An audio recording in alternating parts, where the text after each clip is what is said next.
that are striving to improve just audio reproduction for everybody and through educational initiatives as like this, and we have live events where we bring in speakers and we try to record everything and have a library available for, you know, education and information sharing, not just in the greater San Francisco Bay Area, but those who belong to our group across the U.S. We have some international members to try to utilize what we've recorded so far to educate themselves on how to get great sound and not just expensive systems, but inexpensive systems as well.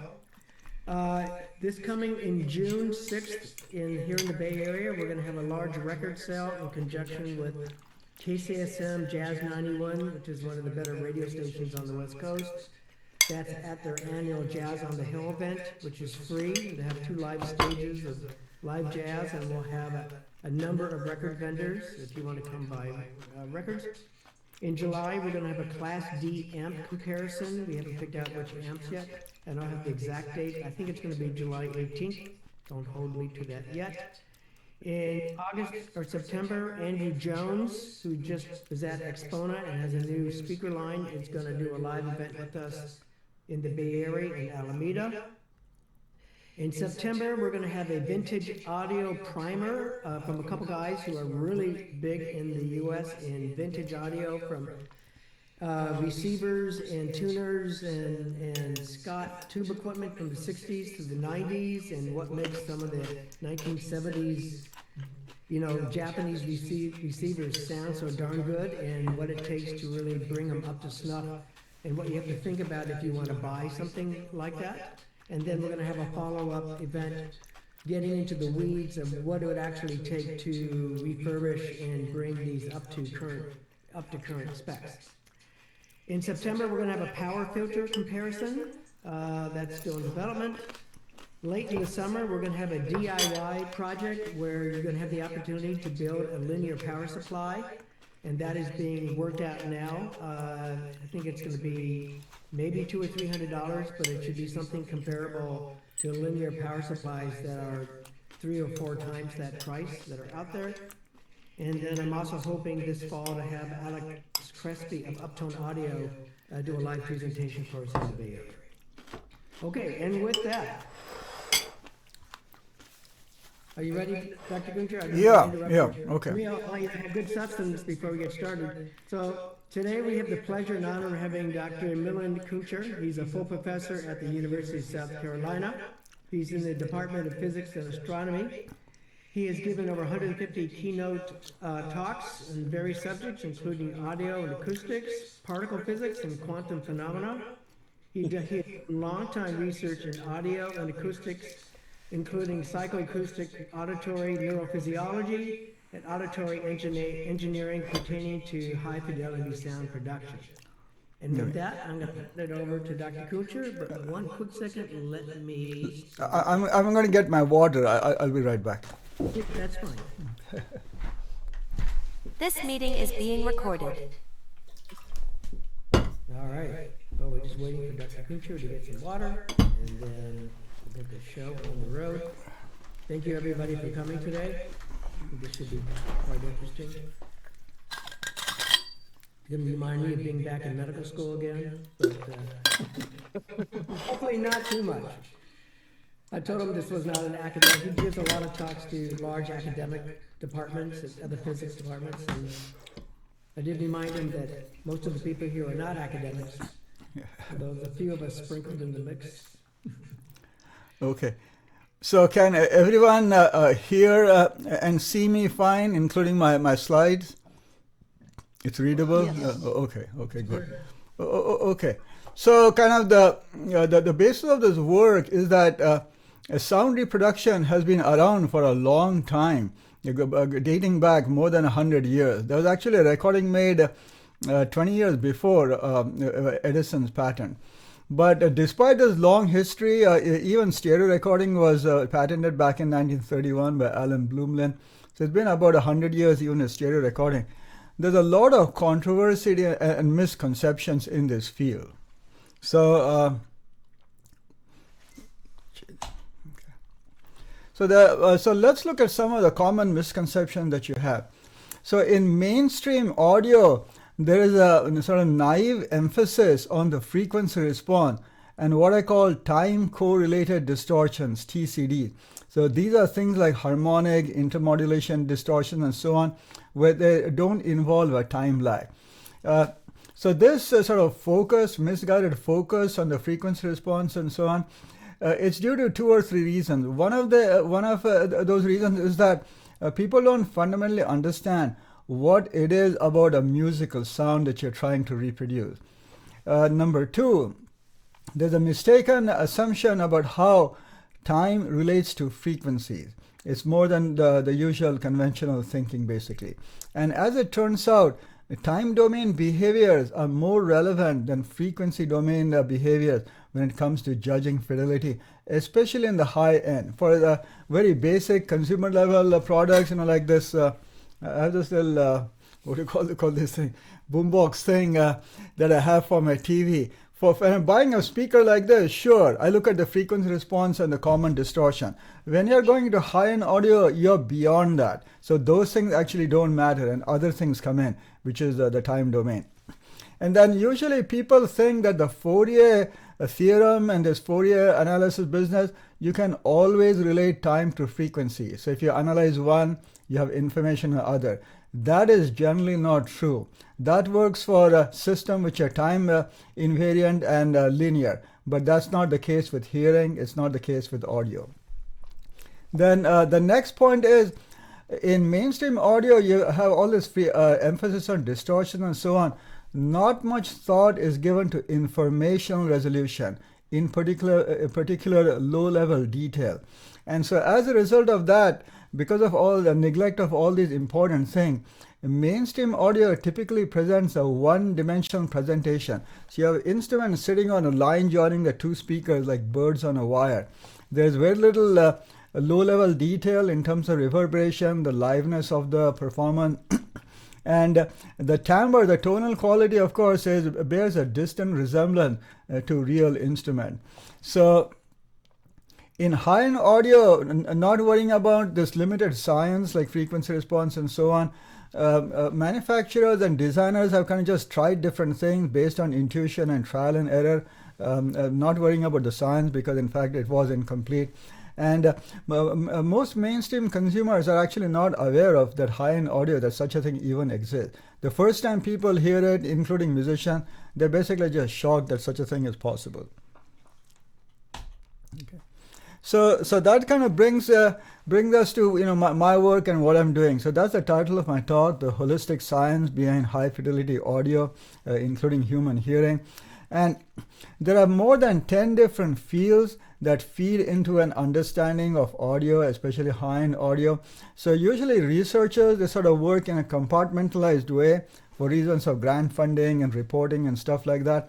So over the last 10-15 years, I studied more than 10 different fields. I met with these professors and experts in psychology, physiology, music, theory, and stuff like that. And I spent about 10 years studying all these fields. The 10 fields listed here, these are departments or conferences where I personally spoke at different occasions. So combining all of this, sort of a picture emerged as to some of the things that are important. And I want to acknowledge funding for the research, including a recent grant, a current grant from World and various previous grants and so on. Okay. So because of the lack of a concrete science, high-end audio has developed in a wine tasting like manner. By the way, can my cursor be seen? The arrow? Yeah, okay. Yes. Okay, good. So if you go to the website by Stereophile, there are something like 2,000 words associated with audio, all kinds of adjectives. And those of us who've been in audio for a while, we are very familiar. We use these ourselves. Boomy, boxy, bright, and so forth. My favorite is chocolatey. So that's a sound quality that's described as similar to syrupy, but darker and more full-bodied.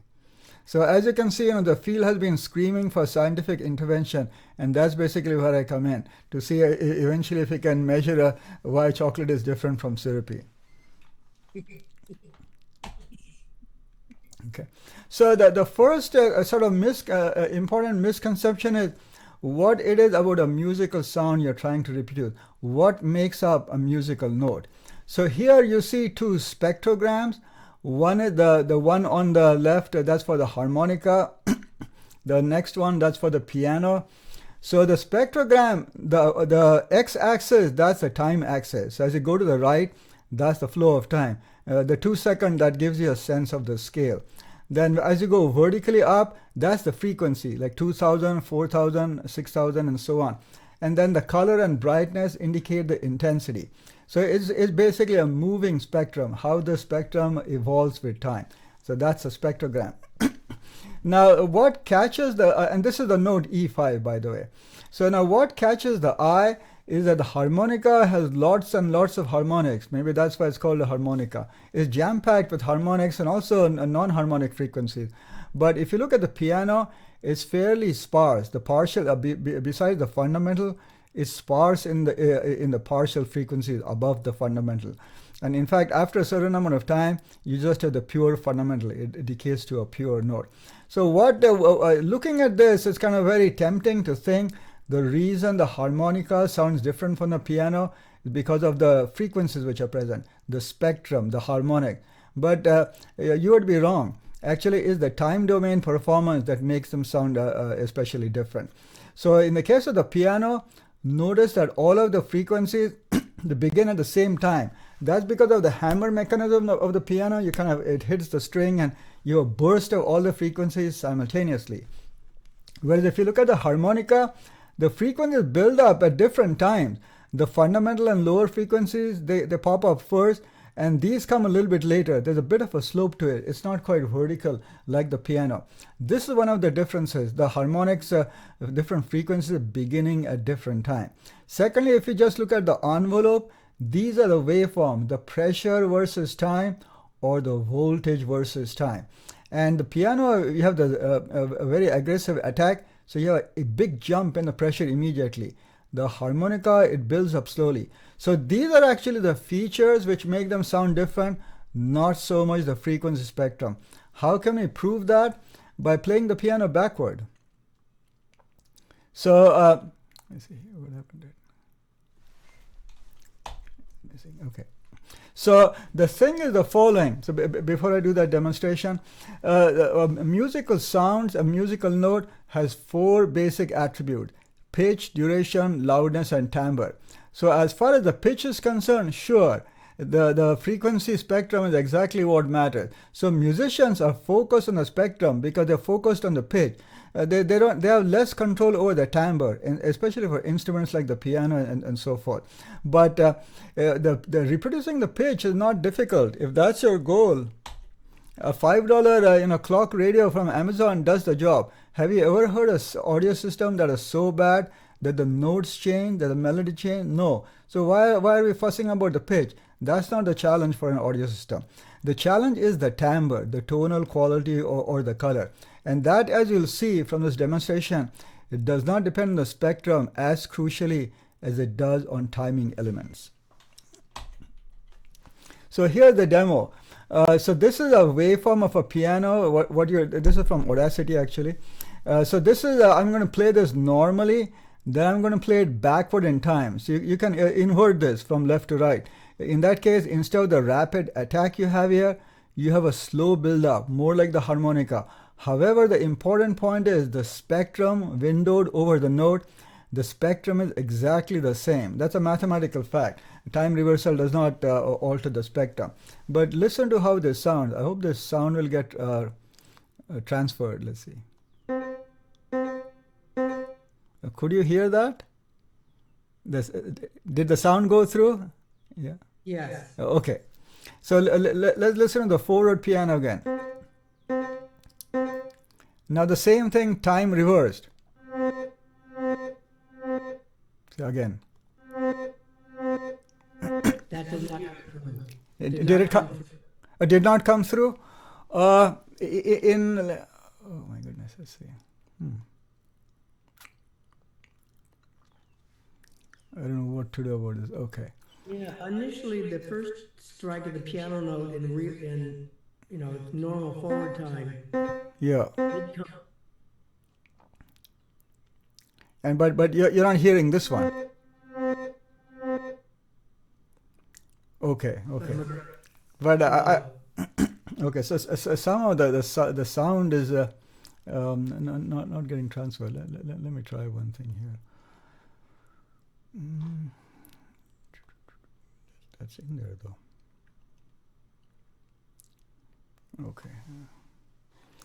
Okay, but I have this demonstration on my YouTube channel. We can listen to it at the end. But let me just tell you that when you reverse this thing, when you play it, instead of tung, tung, tung, it sounds whoop, whoop. It sounds like a harmonica actually. So simply by reversing the time, you can turn the piano into something closer to a harmonica, a reed-like instrument. So the point is, the spectrum has not been touched, but the timbre changes completely because it changed the timing. So like the same life, timing is everything. The time matters much more than the frequency spectrum, but for the timbre, not for the pitch. But it is the timbre that we are basically concerned about. And this sort of important part at the beginning of the note, how those frequencies align, how quickly it begins, the attack part of that is more to do with the timbre than the frequencies, as I just said. And this was demonstrated by another experiment done by this gentleman, Berger. They recorded all these different wind instruments, then they cut off the beginning and the end. Just a tiny bit was cut off. So the spectrum was essentially the same. But the beginning and the end, those timing, the delicate timing information, that was gone. So when they played this, these professional musicians, they could not recognize their own instrument. When they played the flute, one person got it right. 6 people thought it's a saxophone. 5 people thought it's a trumpet, and so on. So this is this famous Berger's confusion matrix experiment. So the timing at the beginning and end, it matters much more than just what frequencies are present and in what proportion, basically. So the thing is, this focus that there is on this frequency response, that's like focusing on one parameter out of many. So you can have a sort of misguided and mistaken view of how that thing is going to perform. So this is similar to the 0 to 60 miles per hour acceleration time. So this is useful for comparing a dump truck, with a standard family sedan. However, when you go into high-end sports cars, the top sports cars actually do not have a fast 0 to 60 mph time. So here's a Dodge Challenger. To my knowledge, that's the fastest accelerating car in the world. It's a standard car that you can buy at 1.66 seconds from 0 to 60. It's a muscle car. But compared to that, the Porsche has a tiny engine. It goes from 0 to 60 in 4 seconds. But the point is, if all you focus on is a 0 to 60, you get a mistaken impression of the performance. Not that Porsche couldn't have afforded to put a V8 or a V12 or something in there. It would have messed up the performance, because that's not the acceleration is not the only thing. You need precise control. That's the reason with this overly overemphasis on the frequency response, you can make the system sound worse and doesn't give you a true indication of how the sound is going to be. So as far as the frequency response is concerned, what is the frequency range of human hearing, and what would one expect in terms of the time response? So humans are said to hear from 20 Hz to 20 kilohertz. The more correct range is 16 Hz to 18 kilohertz, but that's in young and healthy people. Young and healthy people usually don't have a high-end audio system. Most audiophiles are older males. So their frequency response is much more limited. So this is the hearing loss versus frequency for different age groups and genders. And as you can see, if you're a male and approaching 55, it's not a bad idea to start learning sign language. You're doing well if you can hear a 4 or 5 kilohertz. So the high frequency response drops off a cliff. So for a typical audiophile who can hear, let's say, up to 5 kilohertz, with less than a 30 dB drop, if you look at the usual convention that the period is 1 over the frequency, then 1 over 5,000 gives you 200 microseconds. So this sort of seems to bring into question, why do you have these speakers and other equipment that push for microsecond time resolution. You should not be able to hear microseconds, because if you can hear 5 kilohertz, the best you should be able to hear is 200 microseconds. So this connection between the frequency and time is fundamentally wrong. There are situations where it does apply, and in many common physics and engineering situations, yes, that works. But in other situations, there is no simple connection between the time and the frequency as stated over here. So as an example, our lives are clocked to a 24-hour cycle. So we might do things on every 24 hours, like you might eat breakfast every 24 hours. However, the duration of the breakfast, that could be 10 minutes, it could be 30 minutes. That has nothing to do with the underlying 24-hour period. So that the timings of things, there can be elements of time information which are in no way connected to the maximum frequency that you can hear.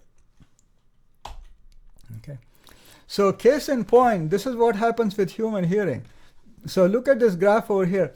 So the way one way by which we can tell whether the sound is coming from in front or left and right is called azimuthal localization. It's from the time difference between arrival of sound at the left and right ear. So what happens is the following. If the sound is off center, it's going to reach the closer ear, the right ear here, the first, and it's going to reach the left ear a little bit later. So there's circuitry inside our auditory system, which I can go into details a little bit later, that determines this time difference. So humans can distinguish about 1 degree in the horizontal azimuthal plane. But you can do a more direct experiment with headphone and purposely introduce delays between the left and right. So you can do a control experiment at different frequencies. And this has been done by many groups going back to 1956. So this is not controversial, this is known. But the important thing to note is, if you look at the threshold, the shortest time you can hear versus the frequency, then at 1300 hertz, you can the best you can do is 140 microsecond. But at 800 or 900 hertz, you're able to distinguish 9 microseconds. So first of all, this goes in the opposite way. Usually you think that you need high frequencies to hear short time because the period is 1 over the frequency. But look over here. At high frequencies, you have a sloppier time response. At low frequencies, you have a sharper, more precise timing response. So this sort of belies the usual notion that time goes as 1 over frequency. Number 2, look at the absolute values. You have 9 microseconds at like 900 hertz. At that frequency, the period is more than a millisecond. You're hearing something that's 100 times shorter than the period. This was my point. The earlier analogy I gave about breakfast and the 24-hour cycle. There are elements of time information which can be very brief, very precise, and that has nothing to do with the period of the frequency. So you don't need to hear high frequencies to hear very fine microsecond time resolution. In fact, if you can hear 1000 hertz, you can already hear microsecond. So it goes in the opposite way.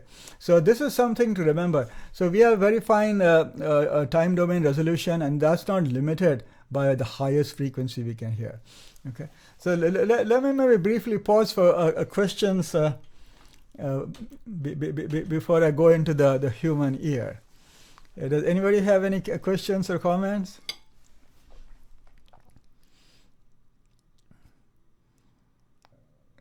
Okay. All right. So let me go on. So let's now look more closely at what happens inside the human ear and how those signals are processed. So here's the ear. The sound goes in through several mechanical and acoustical stages, which are interesting in their own right. But in the end, the vibrations, they get pushed into this cochlea. So the cochlea is the Latin word for snail. It looks like a snail, hence its name. So inside the cochlea, you see this last bone is pushing the vibrations in. This here below, it's a cross section of the cochlea. And so the vibrations go in through the oval window. There's this long tube. They go through this tube. They go all the way to the end. They make a U-turn and they come back out and they go back into the middle ear through the round window. Now, between these two tubes over here, somewhere between them, there's a membrane. This membrane is tapered, so it looks like this. So you have a tapered membrane. Now this is curled up 3 or 4 times. It looks like a snail, but let's just make it straight. So what you have is the sound enters from here. You have collagen fibers going across. These are short, they are thin, and they're under more tension. As you go to the other end, the membrane becomes wide. So the collagen fibers, they are long, they're thicker, and they're under less tension. So this kind of looks like a piano or a harp. So when sound goes in, it gets spectrum analyzed. So the high frequencies cause a vibration here, the low frequencies cause a vibration here, and intermediate frequencies in between. So you have separation of the frequencies by position along this membrane. And then on the other side of the membrane, you have these hair cells, all these dots that you see. When these things move, they create a voltage. So these are microphones. You have 3,500 rows of these microphones over here. So this is a 3,500 channel spectrum analyzer.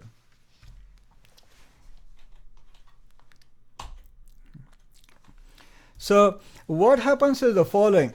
So this is that membrane I talked about. So shown over here, this is a small section of the membrane. So there are 3,500 rows of these hair cells, only a few are shown. So as I mentioned, near the entrance, that's the high frequency tuned portion. At the far end of this membrane, you have the low frequency tuning over there. So depending on the mixture of frequencies come in, you have vibrations at different places over here. So those hair cells, they create a voltage. This is what those voltages look like. So here at this point, you have analog potentials. It's a continuously varying waveform, as you have in the case of a microphone. But these hair cells, they connect this synapse with auditory nerve fibers. So after the synapse, the neuron, it either fires or doesn't fire. It's all or nothing. So now you have spikes. So these are spike trains. And so this is what the representation looks like on the auditory nerve fibers. It has now become quantized, so instead, or digitized. So instead of this continuously varying voltage, you have it fires, you have the spike. And that's what the spike representation looks like. Now, notice already this is more localized than the period. So this is already more precise in time than the period that you have between the cycles of this frequency. But this can be sharpened further. So here's an example. You have something called a Bushy neuron. This acts as a synchronous AND gate. So it looks at neighboring frequencies. It does something like a moving average. What comes out is cleaner in time. These, by the way, these are not pictures. These are actual measurements. They're single cell electrophysiology. So notice, compared with what went in, what comes out is much more precisely timed. So you have a sharpening of these things. And then the way the left-right time differences are detected, you have a bank of two input AND gates. You can think of it this way. You have these bipolar neurons in a part of the brain called the MSO. And you have about 200 of these, and you have different lengths of nerve fibers going to the left bushy neuron and the right bushy neuron. So the signal coming from the right, if it comes early, it travels over a longer delay line, a longer nerve length. So that's going to cause this thing to fire. If the sound comes to both ears at the same time, you need equal nerve lengths on both sides. Then it'll reach this synchronicity detector at the same time, and then this will fire. So you have 200 of these and tuned to different frequencies. So since you have 180 degrees in the forward direction, you have roughly 1 degree resolution. So depending on which one fires over here, the brain can tell whether the sound came from the left or the right. And this is kind of the machinery that goes on. And as you can see, this leads to detection of microseconds, even at frequencies which are less than 1,000 hertz. Okay, any questions? Anyone? Yeah, I have a question. Sure. On the prior slide, you were talking about the difference in length of, go back one more. Well, Here? Yeah. In terms of your little model, right? You had the shorter fibers earlier on in the cochlea, and then they got longer right, the longer fibers were more sensitive to lower frequencies, correct? What is the actual percentage difference in length between the initial shorter fibers and the fibers further down down the pathway that would be picking up lower frequencies, is a percentage in terms of, deciding which frequencies that they're going to be more sensitive to? Because obviously they're all still quite small. Yeah. So this whole structure, this thing is tapered. You have this collagen fiber. That's one of the tuning things. There are 5 other stages of tuning, but the whole thing is about 3.5 centimeters in length. Okay. So the difference, the shorter fibers and the longer fibers towards the end of the length, is the longer fibers, are they like twice as long as the initial shorter ones, or? It goes, I'm trying to remember, it goes from like roughly in the range from 1 millimeter to maybe a couple of millimeters. Now, so it's not different by many octaves. It's roughly a factor of 2 or 3 or something like that. Okay, that answers my question. Yeah, thank you. Sure. So I was just going to say, so besides these fibers and the membrane being tapered, you have 5-6 other tuning mechanism. The cells for the high frequencies, they are shorter, so they're quicker, like a sports car. The cells over here, they are bigger. The hairs on here, they're designed to respond faster. The hairs on here are longer. Then the chemical resonance time for the calcium to diffuse inside and the potassium and so forth, those are different. So there's 6 stages of tuning besides the length of the fiber. So that's kind of the analogy with a harp or a piano. You have strings of different length and thickness and so on. But on top of that, you have additional stages of tuning. So you have about 3.5 centimeters, and you have the 3,500 rows of these things. So it's from one row to the next, one hairstyle to the next, the tuning difference is very small. I have a question. Yeah, go ahead. So the left and right determination in our brains is done by the delay between the left ear and the right ear. Correct. But how do we determine top and bottom? We can tell if something's coming from above or below. So how does that work? Completely different. So the top and bottom, the standard mechanism, let me get to this in detail later. I'll have to look for that slide. I've skipped it here, but I do have the slide. So the way that works is sound goes into the ear directly, and it gets reflected from the pinna and the whole upper torso basically. So you have multiple sources. So just like if you have 2 speakers out of phase, they can cancel. If they're in phase, they reinforce and so on. All these different reflections, they act like secondary sources of sound. So depending on the angle that the sound is coming from, these can reinforce or they can cancel. And then the response of the ear, it has these dips and peaks in the frequency spectrum. And then there are neurons that look for that specifically. To tell the height from which it's coming from, and that includes the back and the forward. So this whole angle 180 degrees from horizontally forward overhead to all the way back, that 180 degrees, that's basically encoded. This is one way by which it's encoded through the interference pattern. Did that answer your question somewhat? Yeah, okay. I'll show you that graph. I'll have to look for it. It's in this presentation, but it has been skipped. So at the end, remind me again, and I'll show you that graph. Okay. So I'll follow up on that question. Sorry, I'm curious if someone, unfortunately, let's say, lost their ears from a fire. They were surgically removed. Would they lose the ability to judge height? Vertical height in terms of an audio, soundstage? Yes. So yes and no. So the mechanism I described to you, that's only one way by which the brain can tell the height.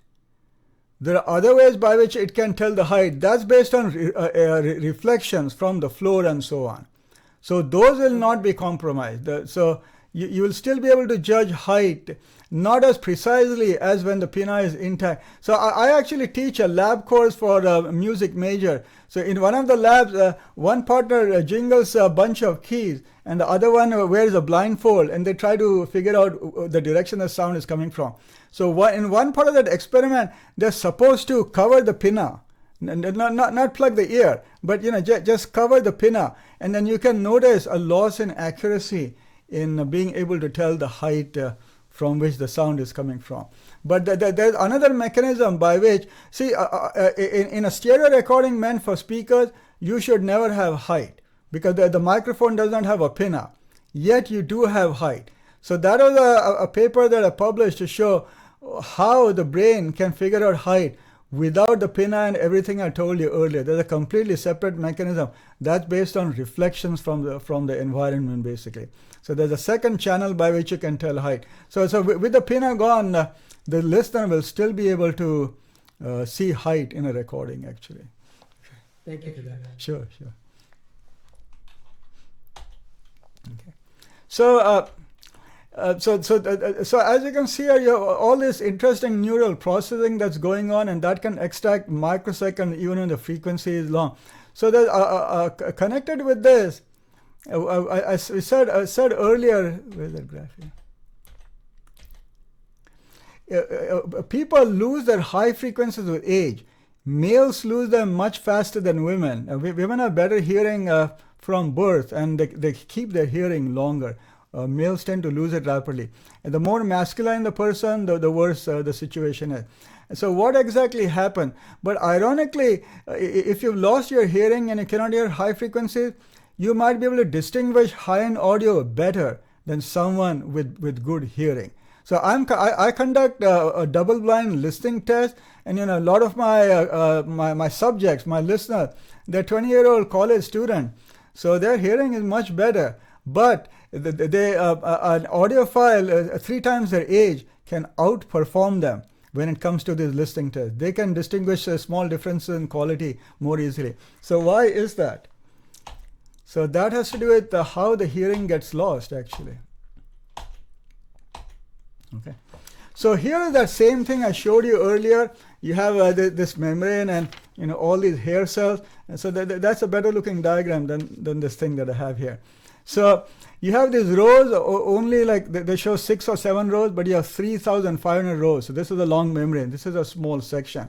So this is the inner hair cell. When this thing jiggles, it produces a voltage. It's like a microphone. But the outer hair cells, the 3 over here, they receive input from the brain and they produce sound. So I don't know if how many of you knew that. The ears produce sound. They don't just detect sound. They produce sound. These are like loudspeakers. They're producing sound. And if the sound is very faint, they produce a sound in phase with this. They reinforce it and they boost the sensitivity. So for soft sound, you have more sensitive hearing. So here it is. You see you have a 40 decibel boost over here. On the other hand, if the sound is too loud, they kind of stiffen the membrane. It's like an active cancellation headset. In effect, they produce a sound that's out of phase. It cancels the incoming sound. They basically stiffen the membrane and change the characteristic. So this protects you from louder sound and gives you dynamic range. So you have this boost of 40 dB. So as you age, and males especially, the outer hair cells, they get wiped out. So the ones near the entrance, so if you remember, you have the high frequency near the entrance, these hair cells die first. So you have kind of a receding hairline, just like what we have on our head. You have a receding hairline. So you lose the high frequencies, and then the low frequencies, nothing happens. They're so far inside, they're pretty well protected. However, it's not that the microphones are dead. It's that the outer hair cells die. The inner hair cells, the microphone, they are fairly robust. So they usually survive. So what you've lost is the feedback. But as people know from audio, reducing feedback actually improves the transient response. So many companies, they have a poor looking specification because they don't use a lot of feedback. That sound is actually better. Same thing happens here. By losing the outer hair cell, the tuning of these things, it becomes more flat. They become broadly tuned. But a broadly tuned detector is better at detecting transients, a spike. So I've noticed that when I play piano for young people on my system, oh my God, it sounds exactly like a real piano. But when I play it for elderly people, they tell me they sound nothing like a real piano. The transients are not right, and so on. So ironically, even as you get old and lose frequency response, your hearing gets better as far as audio is concerned in some respects. So this has always been like a controversy. A lot of audiophiles are, older people. They might need a hearing aid to hear speech, and why they're spending all this money. But they don't need. They can hear better in some respect. Okay.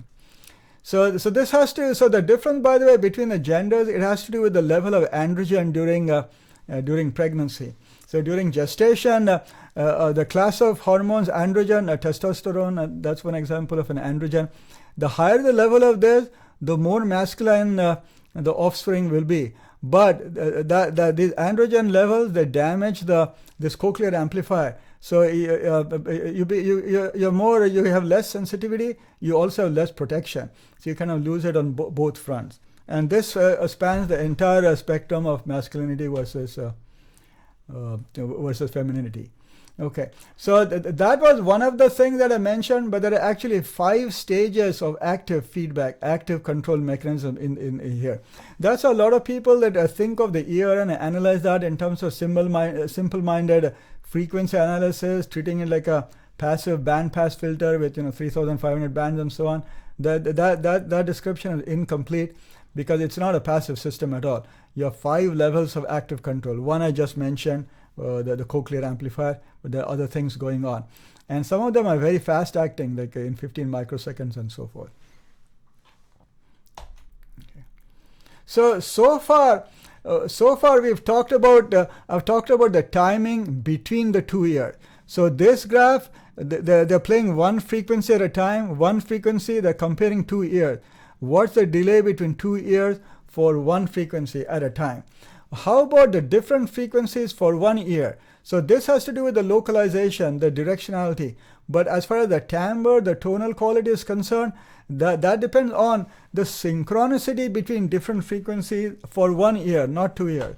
So as we saw earlier in the spectrogram, one of the things that distinguished the piano from the harmonica is that all the frequencies, they burst out simultaneously, like racehorses coming out of the gates basically. Well, here it's kind of more spread out in time. So how is that governed? How is that detected in the auditory system? So I won't go into details of this, but I kind of studied the auditory pathways in the brain, how sound is processed. It took me 2 years to draw this flow chart. But as far as the tonal character is concerned, that's pattern recognition that occurs in the LL. The time domain aspects of pattern recognition occur in the VNLL. And that attack of the piano, that particular thing, the transient response, that occurs in a VNLLV. It's a small substation within the brain. So, and the beginning of this process starts with the PVCN, the posterior ventral cochlear nucleus. So don't worry about all these terms and the whole diagram. The point is, in here you have an extremely accurate synchronous detector that looks for that. This is what distinguishes a piano from a harpsichord. So we talked about the Bushy neurons earlier. Remember that they got down to like 5 to 10 microsecond. If a Bushy neuron is a Volkswagen Beetle, an octopus neuron is like a Porsche 911. Super fast. Instead of 6 inputs, it has something like 60 input. More averaging taking place. And that by every measure, like the input resistance of its dendrite is 10 times lower. The cellular capacitance is much lower. So by various measures, this thing is a tremendously fast, very low coefficient of variation of latency and so on. But regardless, without going into the detail, I did a detailed calculation of how quickly this could respond. So there you had like 5-10 microsecond. So theoretically, for a time resolution for different frequencies 1 year, you should be able to detect in the neighborhood of 1 microsecond.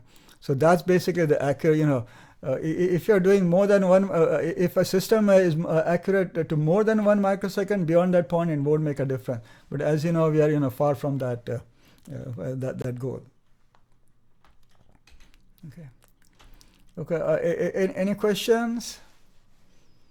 So this is the business of detecting the delay between different frequencies for 1 year, not 2 years for one frequency, and this has to do with the tonal quality, the timbre. Okay, so that was the theory as to you expect 1 microsecond. So we did experiments in our lab in which what we did is like many loudspeakers like Wilson Audio, you can move the drivers back and forth. They're like screws on the back. So from your seating position, all the different signals should reach your ears at the same time. So you can tune this thing. So to kind of mimic that, this is a simple experiment. The two speakers are sitting on top of each other. This is just ribbon tweeters.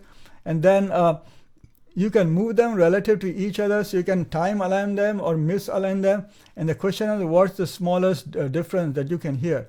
That was 2 millimeters. If you divide 2 millimeters by the speed of sound, you get roughly 5 microseconds. Then another experiment was done. Instead of speakers, you had headphone, and then you introduce a time delay, so to speak, with an RC low-pass filter.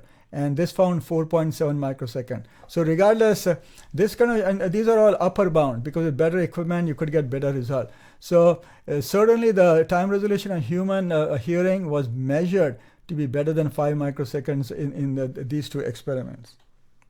Does this explain and give credence to those of us who say that I moved my speaker a half an inch or a quarter of an inch one direction compared, maybe 5 feet or 11 feet away from my speakers, but I moved the speakers by literally less than about a half an inch or whatever, and I thought I could hear a difference in the sound stage or in the timbre or something like that. With this experiment, you only moved it 2 millimeters. Right? Exactly, right. And so a half an inch is a lot more than 2 millimeters, so that gives credence to what we are hearing is correct. Oh, exactly. So actually, the experiments I show here, these papers, these were published like 15 years back. That's the first time I got into research on audio. Before that, I was just a hobbyist. So how this began is that when I was living in Knoxville, Tennessee, I had a small apartment. We had an audiophile society once a month, like the third Friday or something. We would gather at one of our homes. We had like 25 members. And then when all these people came to my home, they said my subwoofer was like 2-3 feet behind my main speaker. I mean, it wasn't practical to have them on an arc and equidistant and all that. So all of them, they told me, your subwoofers are not time aligned. So this is, I'm talking about like 30 years ago or more. So I said, what do you mean by time aligned? They said the low frequency, the bass, and the high frequency, they need to reach your ear at the same time. I said, why? So they didn't have any answer. But I said the wavelength of the wavelength at 20 hertz is 55 feet. Why should it matter if it's off by 1 or 2 feet? So, they didn't have a good answer. So anyway, that was a small apartment. I couldn't try their suggestion.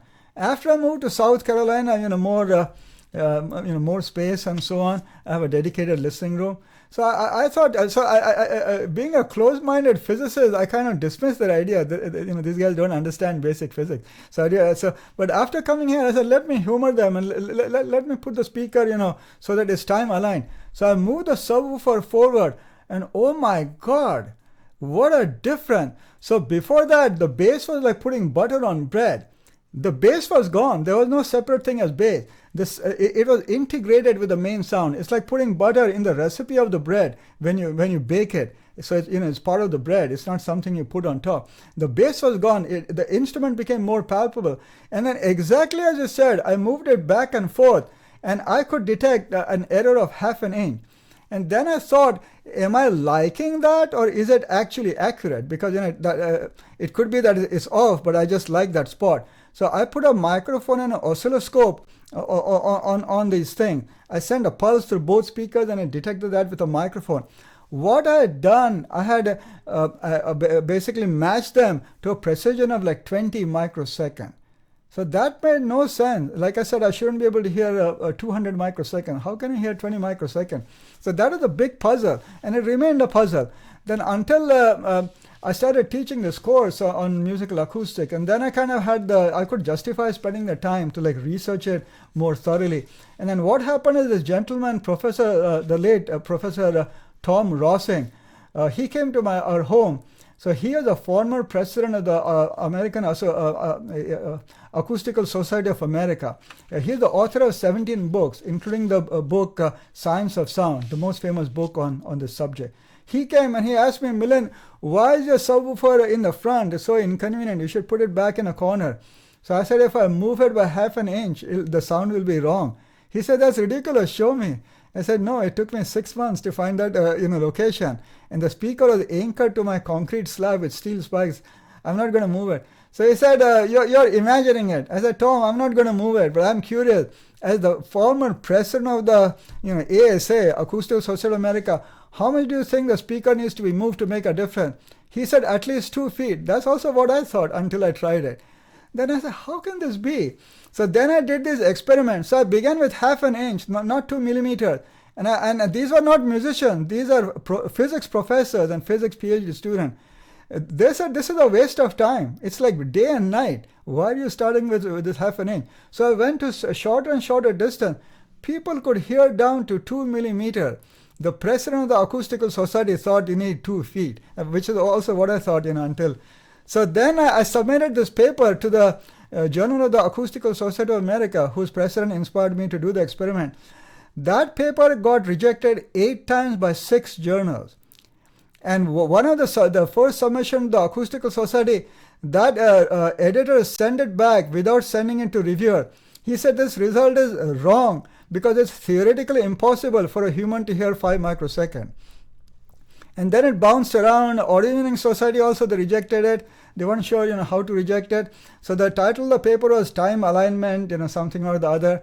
They said you cannot use the words time align in the title of a paper because it's a registered trademark of some speaker company.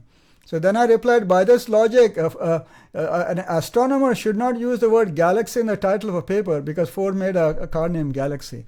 So they were kind of annoyed with my response. They said, go away and don't come back. But that editor of the Acoustical Society, 5-10 years later, finally the 3 papers they got published, then people digested that and then they realized what I was talking about. So that editor who had rejected my paper, he invited me to Wisconsin to his lab and to give a seminar there actually. And then Audio Engineering Society also, after that time to digest it, I got a registered letter from them. They said, we are holding our annual convention in London, UK. We want to invite you to come and speak over there. So they paid for my airfare and all that. And subsequently, they invited me to Helsinki and then more recently to Madrid, Spain, to speak over there. So this was actually what got me into the research. I couldn't understand how you can hear 5 microseconds. Hence the study of the brain and all of that business over there. So probably a longer answer than you anticipated, but we are exactly right. Yeah. So now there's scientific justification for why we should hear that. And this is another interesting experiment done by this gentleman, Barry Leschewitz. You play 2 pulses a certain distance apart, let's say tau. You play a single pulse with the same energy. And then the question is, how close can you get these before you can no longer tell the difference between a single pulse and a pulse? And this man also found 4 microseconds, similar to the experiments I did by moving the speakers and stuff like that. So this is why something like a CD resolution, it will not be enough basically because you have 23 microsecond spread. And so these experiments that I did a while back on the time resolution, so now they become the gold standard in human time resolution. This is a paper, review paper on high resolution audio. Josh Rees was the president of the Audio Engineering Society. And as you can see, when it comes to temporal resolution, so those 3 papers, they kind of become the standard, some of the standard references there. And also it's been cited in textbooks on music psychology and so forth. Okay, any questions? I'm going to go into low-level resolution, low-level detail and stuff like that. So before I somewhat change gears, any questions about anything so far? You're going to, Dr. Kuchin, later on in your talk, you're going to speak a little bit about acoustic memory. Yes. Yeah. In fact, yeah. So in fact, some of it is coming up soon, right? So, quick question. Yeah. Will you also talk about aspects of sound reproduction equipment? I can. So yeah, let me finish that. Sure, I can talk a little bit about that. Okay, and especially think of any specific questions you might have. But yeah, I'll be talking about some equipment definitely. But I can talk more. Okay, yeah, good point. So those who are kind of unfamiliar with high-end audio or have only heard about it from a distance, they don't know what it is. They've never heard such a system. They kind of make fun of audiophiles. These people that it seems like they're chasing a millionth of a percent in accuracy. Do you really need that? Shouldn't you have diminishing return beyond some point? How much better can the system get? So the mistake that's often made is distortions and alteration. They're viewed as a percentage of the voltage. So this is the voltage versus time, pressure versus time. So this is the total signal. If you look at the distortion, let's say a 0.1%, that seems like a small number, 1 part in 1,000. Isn't that good? No, it's not. Because this voltage is not one thing. It's not one entity. This represents the collective sound of 100 instruments. This is Beethoven's 6th Symphony, by the way. So you have roughly 100 instruments. Each instrument has their structure, the temporal spectral structure. Then you have they have their own individual timbre. And then you have reflection, the reflections, the low order reflection that give you information on the height that somebody asked about. You have the reverberation. So those lower order reflection, very faint reflection, the brain uses that to tell the height of where the sound is coming from. Then you have the reverberation, the sound is kind of hanging around. When an instrument is farther away from you, the sound is more reverberant. When the source is closer, the sound is more dry, more direct. So the brain is using those two streams, the direct versus reverberant intensities, to judge the depth. So if you don't have that reverberation and all these faint details, the soundstage will be flat as a pancake. In fact, it won't be a pancake. It'll be a line, birds on a wire. You won't have height, you won't have depth, basically. So yes, you do need all that information. How much can the ear hear? Before that, let's see what our formats are capable of. So some common formats. I realize people have gone into hi-res and so on, but CD is still CD level audio is still pretty standard. So in a CD of 16 bits, 2 to the 16, 65,000 value. So you can distinguish like shades of gray or 65,000 level within the total amplitude. If you go to 24-bit, that's 17 million and so forth. How does this compare with the resolution of the ear? So here you have a 16-bit number, 24-bit number. Okay, people also have 36-bit resolution and so on. How do you compare that to the ear? In the ear, you have 3,500 channels. So you have signals coming out from these 3,500 groups of hair cells. This is a 3,500 digit number. Think about that. It's a 3,500 digit number. And each one, it's not just 0 or 1. It's not binary. You have 8 or 10 nerves contacting each hair cell. These nerves have different thresholds, different spontaneous firing rates, different dynamic ranges. So you have more differentiation than just 0 or 1. And so if you compute the number of possibilities that you have here, it's compared to the 65,000 of CD and so on, you have 10 to the power of 80 variations in the neural excitation pattern. So that's a huge number. Now in my paper, I calculate a pessimistic lower bound. So let's say you can only distinguish 10 levels per frequency band, and somehow you have some correlations, redundancies, never mind. Even if you do all of that, you still have a lower bound of 10 to the power of 40. How big is this number? For comparison, there are only 10 to the 23 stars in the universe. This number is so big, it has 17 more zeros than all the stars in the universe. So if you talk about the human hearing resolution as being astronomical, that's an insult to the ear. The ear has 17 more zeros than what you think of as astronomical numbers. 10 to the 80, by the way, that's equal to the total number of atoms, the total number of particles in the whole universe. And besides this resolution, now you'll see there'll never be an audio format that completely captures what you can hear. Impossible. And also you have very high sensitivity. So this basilar membrane that moves around, this thing over here, does anybody want to guess what's the smallest amplitude, the smallest motion that you can detect? Like, is it millimeters or centimeters or whatever? Would anyone like to venture a guess how fine that is?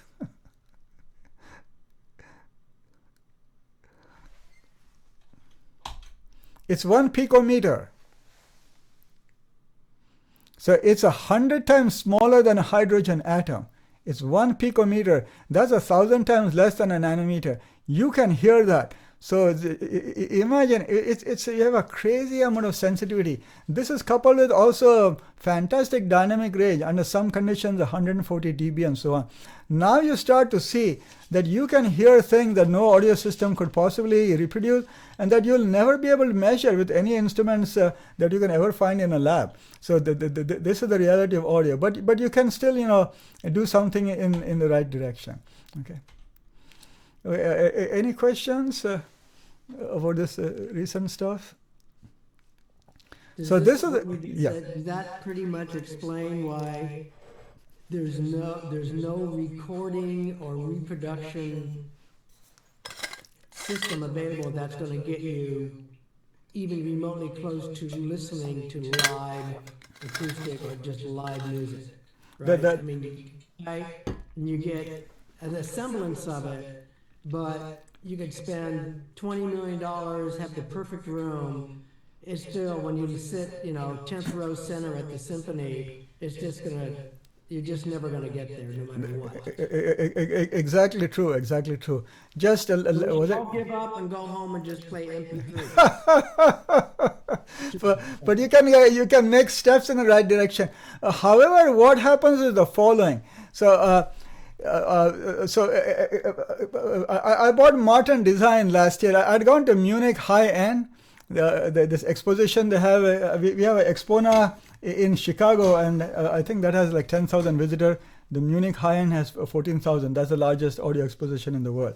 So I went there, and I had 4 or 5 burning questions. So my system at that time, sounded pretty good. Of course, as you said, you won't be fooled into thinking it's a live performance. But it sounded pretty good, and I was curious. I had several burning questions. How much better than that can an audio system be if money is no object? And then secondly, at my age, how much of a difference can I actually hear? Especially after I was going to be there for 4 days at Munich High-End. So after 4 days of listening to music at possibly loud volumes all day, every day, at the end of the 4th day, would I be able to tell a difference? I mean, how fruitful would that visit be? And oh my God, the answers to all my questions were a resounding yes. I couldn't believe it. The system there, some of them, like for piano and all that, so much better than my system, so much better. I mean, there was one system in the Martin Design room, they were playing their new Coltrane. That came closest to the sound of a real piano. And in terms of the sound stage and depth, and I'll show you pictures, I have pictures of all of those rooms over there. So in my system, when I'm playing a choral work in a church, a pipe organ and choir, it might go like 10, 15 feet behind the speaker, 10, 15 feet above the speaker and so on. But if you were to blindfold me, I would never be fooled into thinking that I'm actually in a church, that's for sure. Huge difference. When I went over there to Munich, many of the systems, they are deeper and taller sound stages, and I recognize that it can be a lot better. But still, I could not have been fooled into thinking I was in a church. Until I went to the one room, the electronics was Solution, and I think Goddard speakers, and I forgot what the cables and other things were. In that room, oh my God, the soundstage seemed like it was 50, 60 feet deep and 40, 50 feet high. In that room, if you had blindfolded me, I could have been fooled into thinking I was in a church. So there's a lot of room for improvement. So this a business of diminishing returns that above some point, everything is the same, that is just absolutely not true. But there's a lot of room for improvement. And but I asked you a question, we should just go to live concert. So until last year, I used to go to 25 to 30 live concerts. Then after coming back from Munich, I decided I wanted to get one of maybe the lower Martin Design speakers, not the Coltrane, and so forth. So I did. I acquired a Django XL from Martin Design. So this I don't know how old it is. It might be 15, 20 years old or something. But today a comparable Martin maybe in the $30,000 price range. This has a sapphire Accuton, ceramic drivers and all of that stuff. But after I got the Martin, I almost stopped going to concert. Now, true, 3-4 weeks back, I went to a string quartet, and I was sitting in the optimum position for that relatively intimate, recital hall. That is unmatched by any system I've heard. However, if you're sitting in a bad concert hall in a poor seat, then you lose, just like an audio system loses information. Acoustically also you lose information. If you're sitting far away, you have reflected sound and all that, that's also going to jumble up the detail. So then a good system can be better than some live performances. Unless you have the optimum seat in the optimum concert hall, and also the performers. When you're listening to a recording, I have the best symphonies in the world. Locally in South Carolina, I'm not to insult anybody, but still, that string quartet I heard, that was the Parker Quartet. And their home institution is Harvard University. They're, I think, in the top 5, if not the top string quartets in the world. So they're sitting in the best seat, unmatched. But at home you can have, and some of the performers, I'm listening to Miles Davis, some of the performers may not be living anymore. So you have that. You can actually have a net advantage listening to a good audio system versus going to live. And the convenience, you listen to it exactly when you want. Not when you're falling asleep because somebody else decided the time, but your general rights. Okay. So was the system you were impressed with analog or digital front end? So it was digital. This was digital. So nearly all, I forgot how many, they had a few hundred rooms with different systems. And in Exponent, they removed the beds from the guest rooms, and each room is a listening room. And also every listening room has its own restroom, very convenient. But what was I about to say? Yeah, so nearly in every room, they had digital. It is a rare room that had analog.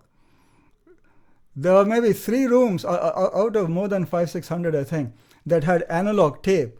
A few more had LP, but the majority, they played digital. Also in terms of the selection of music, they will have a few LPs or something, whereas all of them, they had a Qobuz or some other streaming service, plus they had lots of recordings on their hard drive or something like that. So you had a wider selection. So it was mostly digital, actually. It was mostly digital. Let's talk about the potential of what a high resolution recording is capable of, and the highest resolution reproduction in an audio system, what that's capable of in terms of actually a total amount of information versus what you're capable of listening in a live environment, but let's get to that later on. Sure, yeah. Move ahead. Okay. Sure. Okay. So, having looked at this, beyond astronomical resolution of information, now this kind of explains why some blind tests fail. There is so much information there. So many blind tests, you play A and B, like back to back, 10 seconds of one sound, 10 seconds of another sound, and then with no gap in between.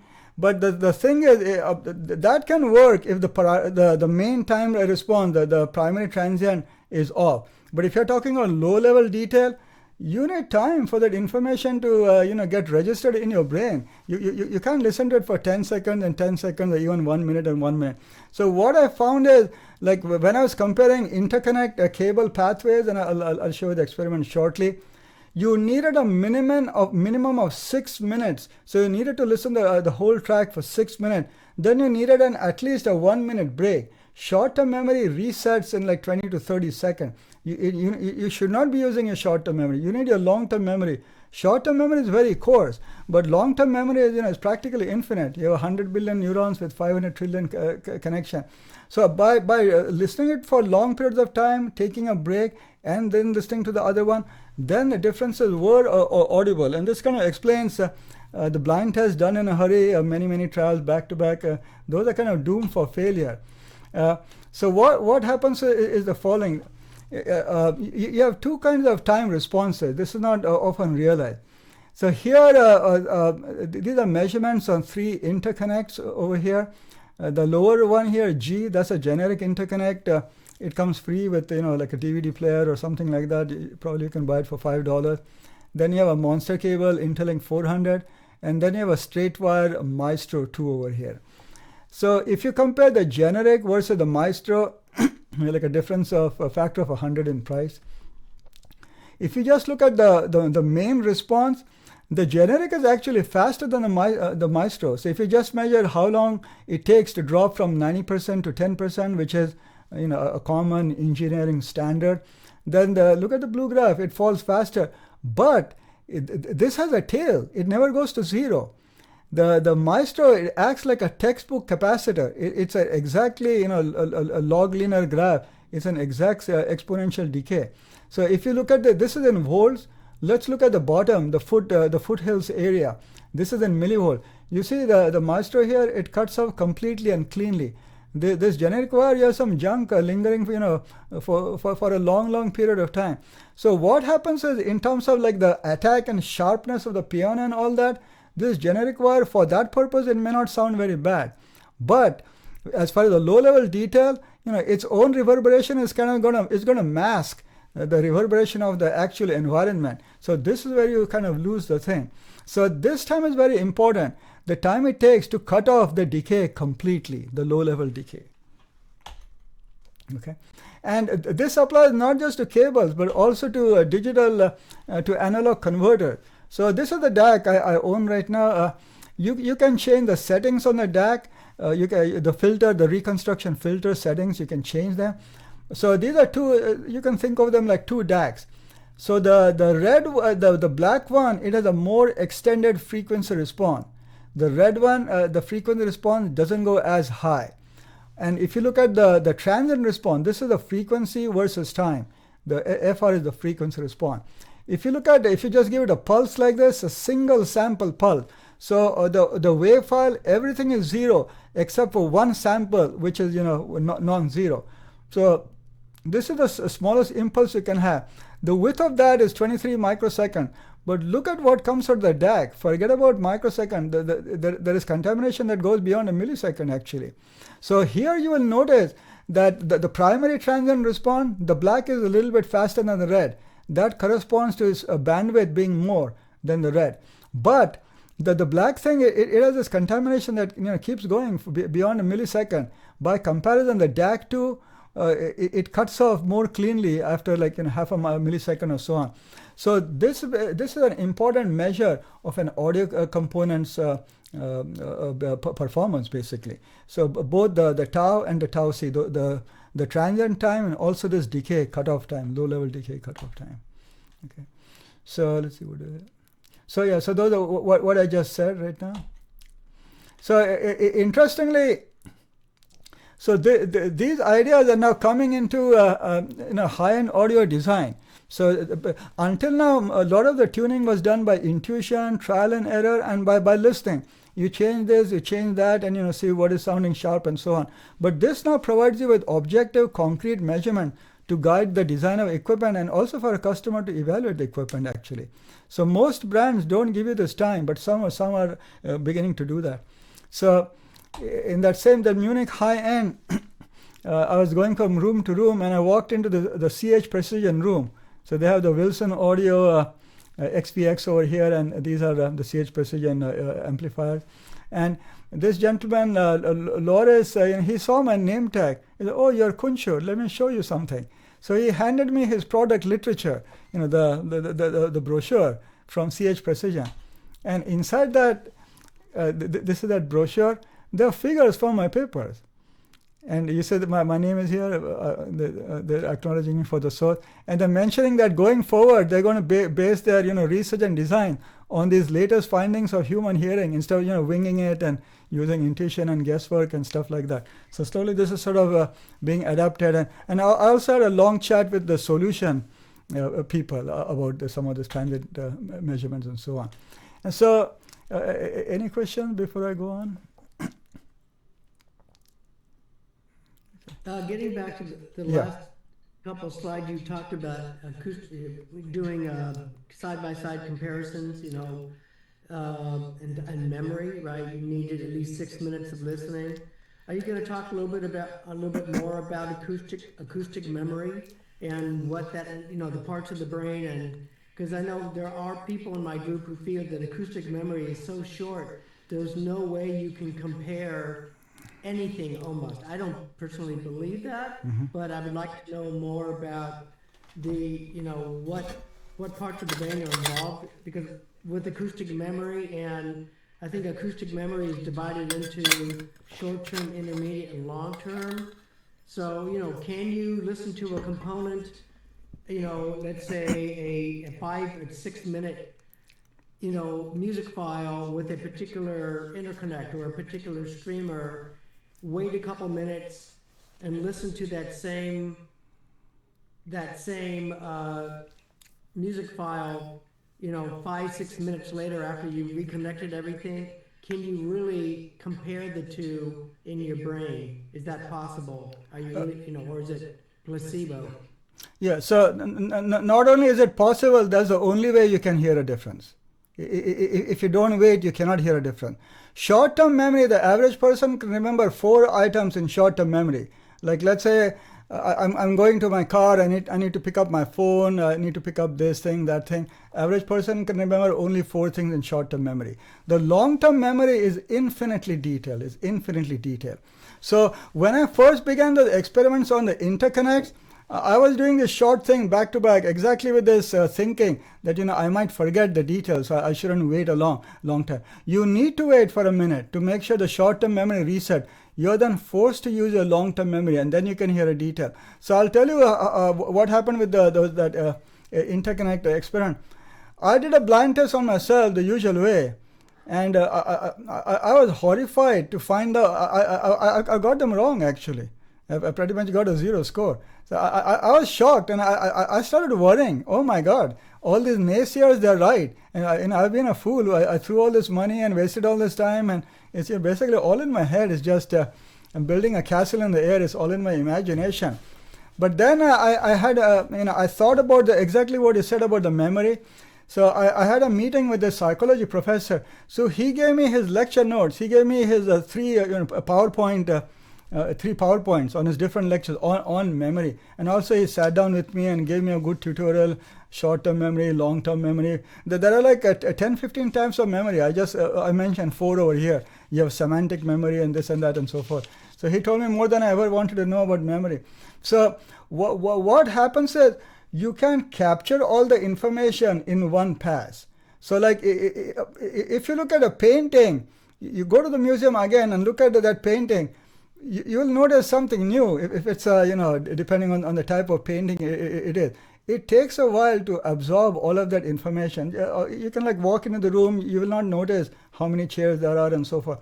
Every time you basically revisit that scene, you build up information, and your impression gets more detailed and more concrete and more long lasting. So you kind of need that time. So that after talking to him and also one professor in neuroscience and so on, then I realized, and then I was doing listening tests on subjects to get the feedback on the design of the experiment.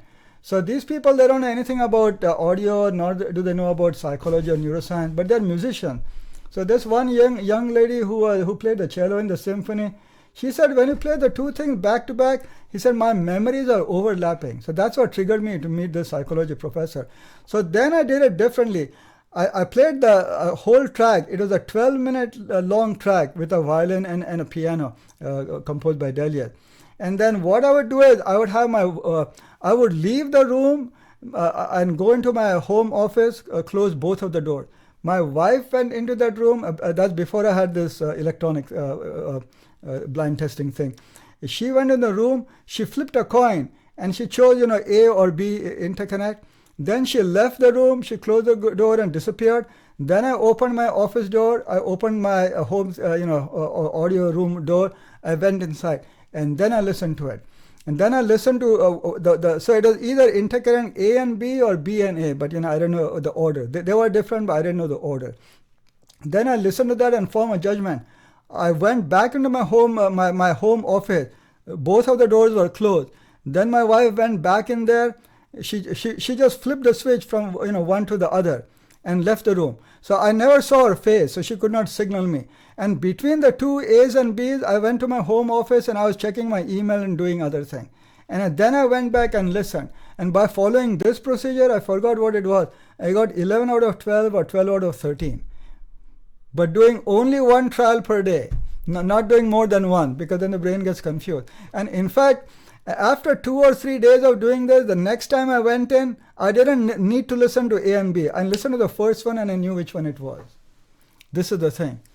So you need that, but that depends. Right now I'm doing some other experiments on some other kinds of cables and saying, what I'm finding, and this is still a work in progress. In the case of the interconnect, the main damage, it was losing low-level detail. So the low-level detail is just, there's so much detail that requires this kind of long-term testing. But however, if the distortion is like a transient distortion or something as simple as that, the short-term memory may be the way to go. That might be more sensitive than doing this, long duration thing.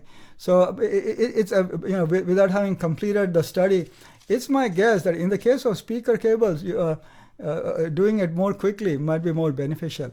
But so it depends on whether you're damaging. You have these two types of distortions, temporal distortions. Where does this go? Oh.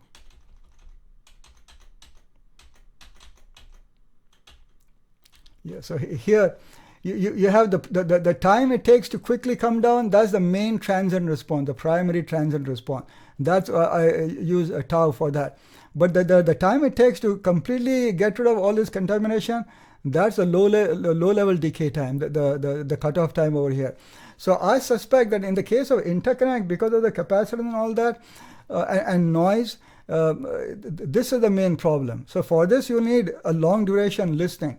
But in the case of speaker cables and work under progress yet to be seen, I suspect the tau is the main problem, because the speaker cable sits in a low impedance circuit, so noise, it doesn't matter so much. So there I believe is the temporal smear at short time. That may be the thing. So you may need different types of memory for different types of problems, basically. So yeah. That's good. We have a question from one of the attendees. Yeah. Todd, you want to unmute yourself? Yeah. You mentioned that 6 minutes is kind of like the minimum to listen. Is there a recommendation on how long you should wait before you go back to listen to the next section? If you listen to A for 6 minutes, how long should you wait before you listen to B? About a minute or more. About a minute or more. Okay. And then your comment about not doing too many at one time, do you find that it's just enough to listen to A for 6 minutes, then wait a minute, then listen to 6 minutes, and then you can tell a difference? Or do you need to go back and listen to another round, I guess? So if you do more than one round, so as soon as you do the first, you need to record your judgment, A, B, or B, A, whatever it is. But then you want to take a break of several minutes if you're going to do another one. But you typically you cannot do more than 2 or 3 in one day. It's best to do just one in one day. If you go back and forth, after a while, everything sounds the same. The brain averages it because the brain is concerned with survival. So it's not going to waste its resources on something that seems repetitive and relatively harmless and stuff like that. So going back and forth, it starts to sound the same. And a lot of the naysayers, against high-end audio, they challenge people to a listening test, and they make them sit down and do 10 comparison back to back. That's doomed for failure. So if they fail, that's not an indication that the difference can be heard. That's not how you compare system, right? I mean, like when I went to Munich high-end, I didn't need to listen to my system next to it. It had been a week since I'd listened to my system. But I could pick out what was different, very different, and in different respect. Like I said, in that one room, the sound stage was so deep and so on. In the Martin design room, the piano, that timbre, it was like just so much more realistic and so forth. So, but it had been more than a week since I listened to my system. You don't forget it. It etches in a memory because I'd been listening to my system for years. So it was etched into my memory. So this is the thing for some kinds of mishaps like where the low level detail and all that is involved. You need to listen to it for a long time, and that's how you compare things. You don't, when you go to a store, you don't have your own system with you. Sometimes people do bring their own speakers or amp to swap them and see how it sounds and stuff like that. But typically, you just listen to it and you know that whether it's how it's different. Okay, thank you. Sure. Yeah, so sonic memory is long-lived. I mean, I remember my late father from a long time ago. He had this system, Night Kit. It was a vacuum tube system. He had the open reel tape and all of this thing. I still have fond memories of that sound. I mean, it was not accurate like today's high-end audio, but it has a rich, punchy. It just had a delicious sound, and I can remember that it's been 40 years since I heard that thing, but I can recall that sound. I'll recognize it when I hear it again. That's the thing. So you don't have to worry about forgetting things, basically, especially when it comes to low-level detail.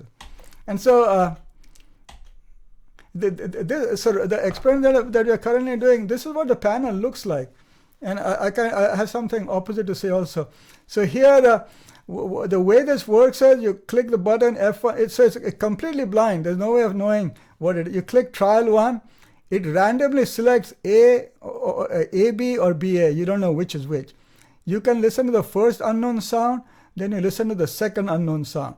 Now you can if you want, you can listen to the known A and known B first. Back and forth. You can do anything you want. So complete control is given to the listener. So they listen to this, and then they can listen to unknown.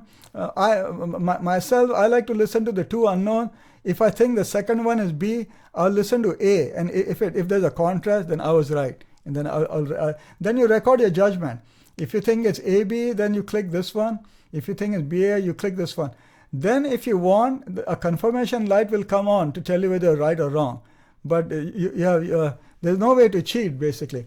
And sometimes it's good not to have the light come on, because if somebody gets one or two wrong, then they'll get kind of discouraged and demoralized and so on. So if you want, you can just do 5 trials and the light will never come on. And when you're done, you click finish. Then you have to go into a secret file to see what you recorded and what it actually was, and then you get your result. So it's a very like a bulletproof double blind system. But I will tell you one thing, by the way, in support of some of the naysayers. The audiophiles, and including myself, you change something, you change this cable, that thing, and so on. And we describe it in very profound terms. Oh my God, day and night of difference, and it did this and it did that. You do a blind trial and it'll humble you. It'll humble you. You'll be surprised at how easily there can be a placebo effect and also listening variability. So what happens is, if you listen to you listen to the same track twice, don't change anything. Exactly the same system. You listen to this now, you listen to it later. You can listen to it back to back. The second time you listen to that sound, it will be different, because something has changed in your attention, in your hearing, your ears, and all of that. So one needs to be aware of that. A lot of times you may think that a certain difference has occurred. It's very easy for that impression to not be correct, because of listening variability. And especially the placebo effect, in the middle of listening to, let's say, the second unknown, if I just tell myself, this is definitely A, it's definitely A, it starts to sound like A. And then later on I can find that I'm wrong. So on the one hand, this tendency to dismiss high-end audio because the blind test failed, that's also wrong, because the tests were not done correctly. But on the flip side of that, there is some point to that. It's hard to know how serious placebo effect and listening variability are until you've tried it. I'm sorry, I Yeah. didn't understand. What is this the UI for? Oh, so this is how we are conducting the blind test.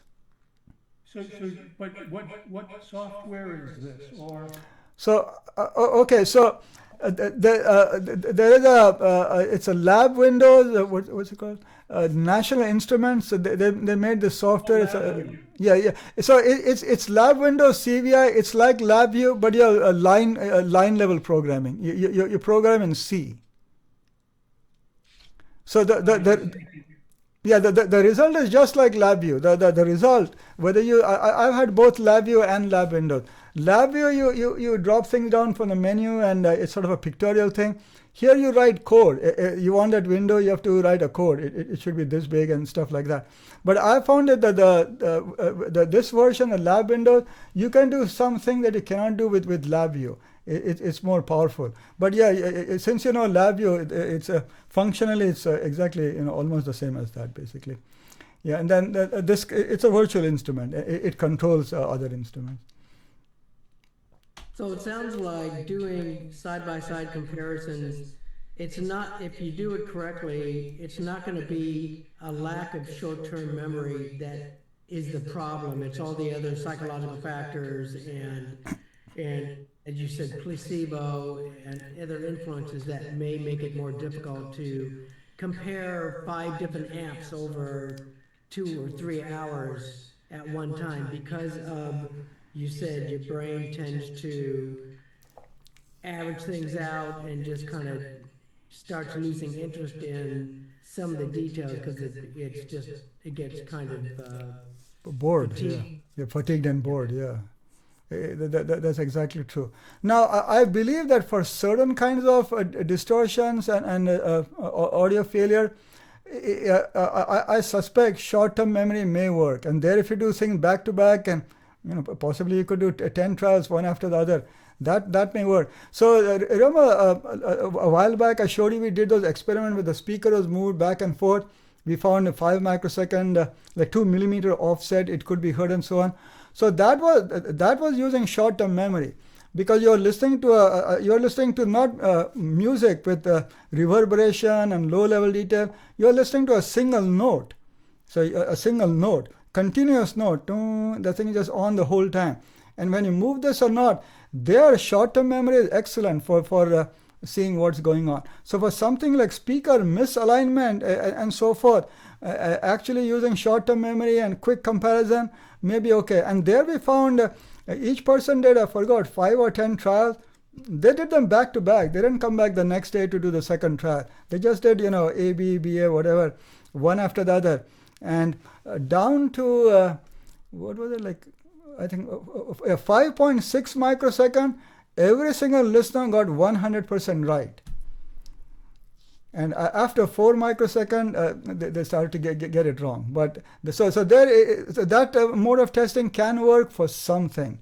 If you're using a tone and if something like a speaker displacement, a speaker alignment, and all that, it could work. But when I'm talking about low, like that monster cable interconnect I had, that is one of their lowest, the cheapest ones that they make. So it had noise and other issues. You can see that. In fact, I'll show you the oscilloscope measurement. So in that case, it's low-level detail. It's not the transient response. So that requires longer listening. You don't have to worry about forgetting short-term memory.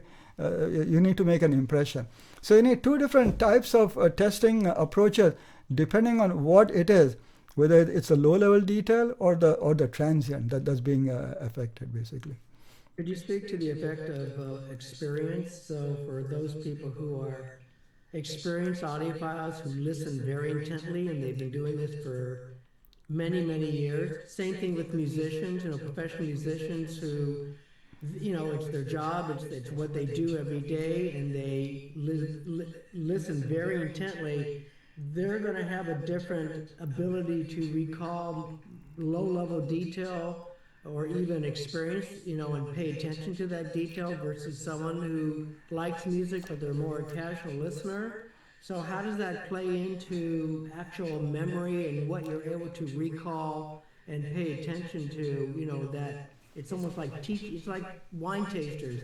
There are people who say, I can't tell the difference between $2 Chuck and a $5,000 bottle, but someone who has a big collection and all they do is pay attention to the nuances of the differences in wine and the nuances of the difference of an audio system, they're going to be able to do a much better job, yes or no, than someone who doesn't have that experience.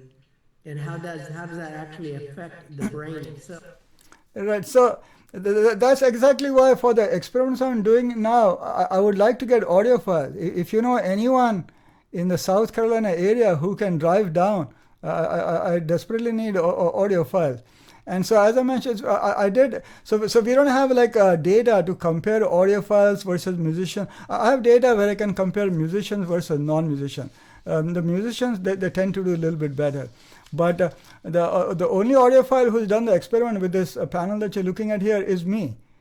And I could outperform these young musicians.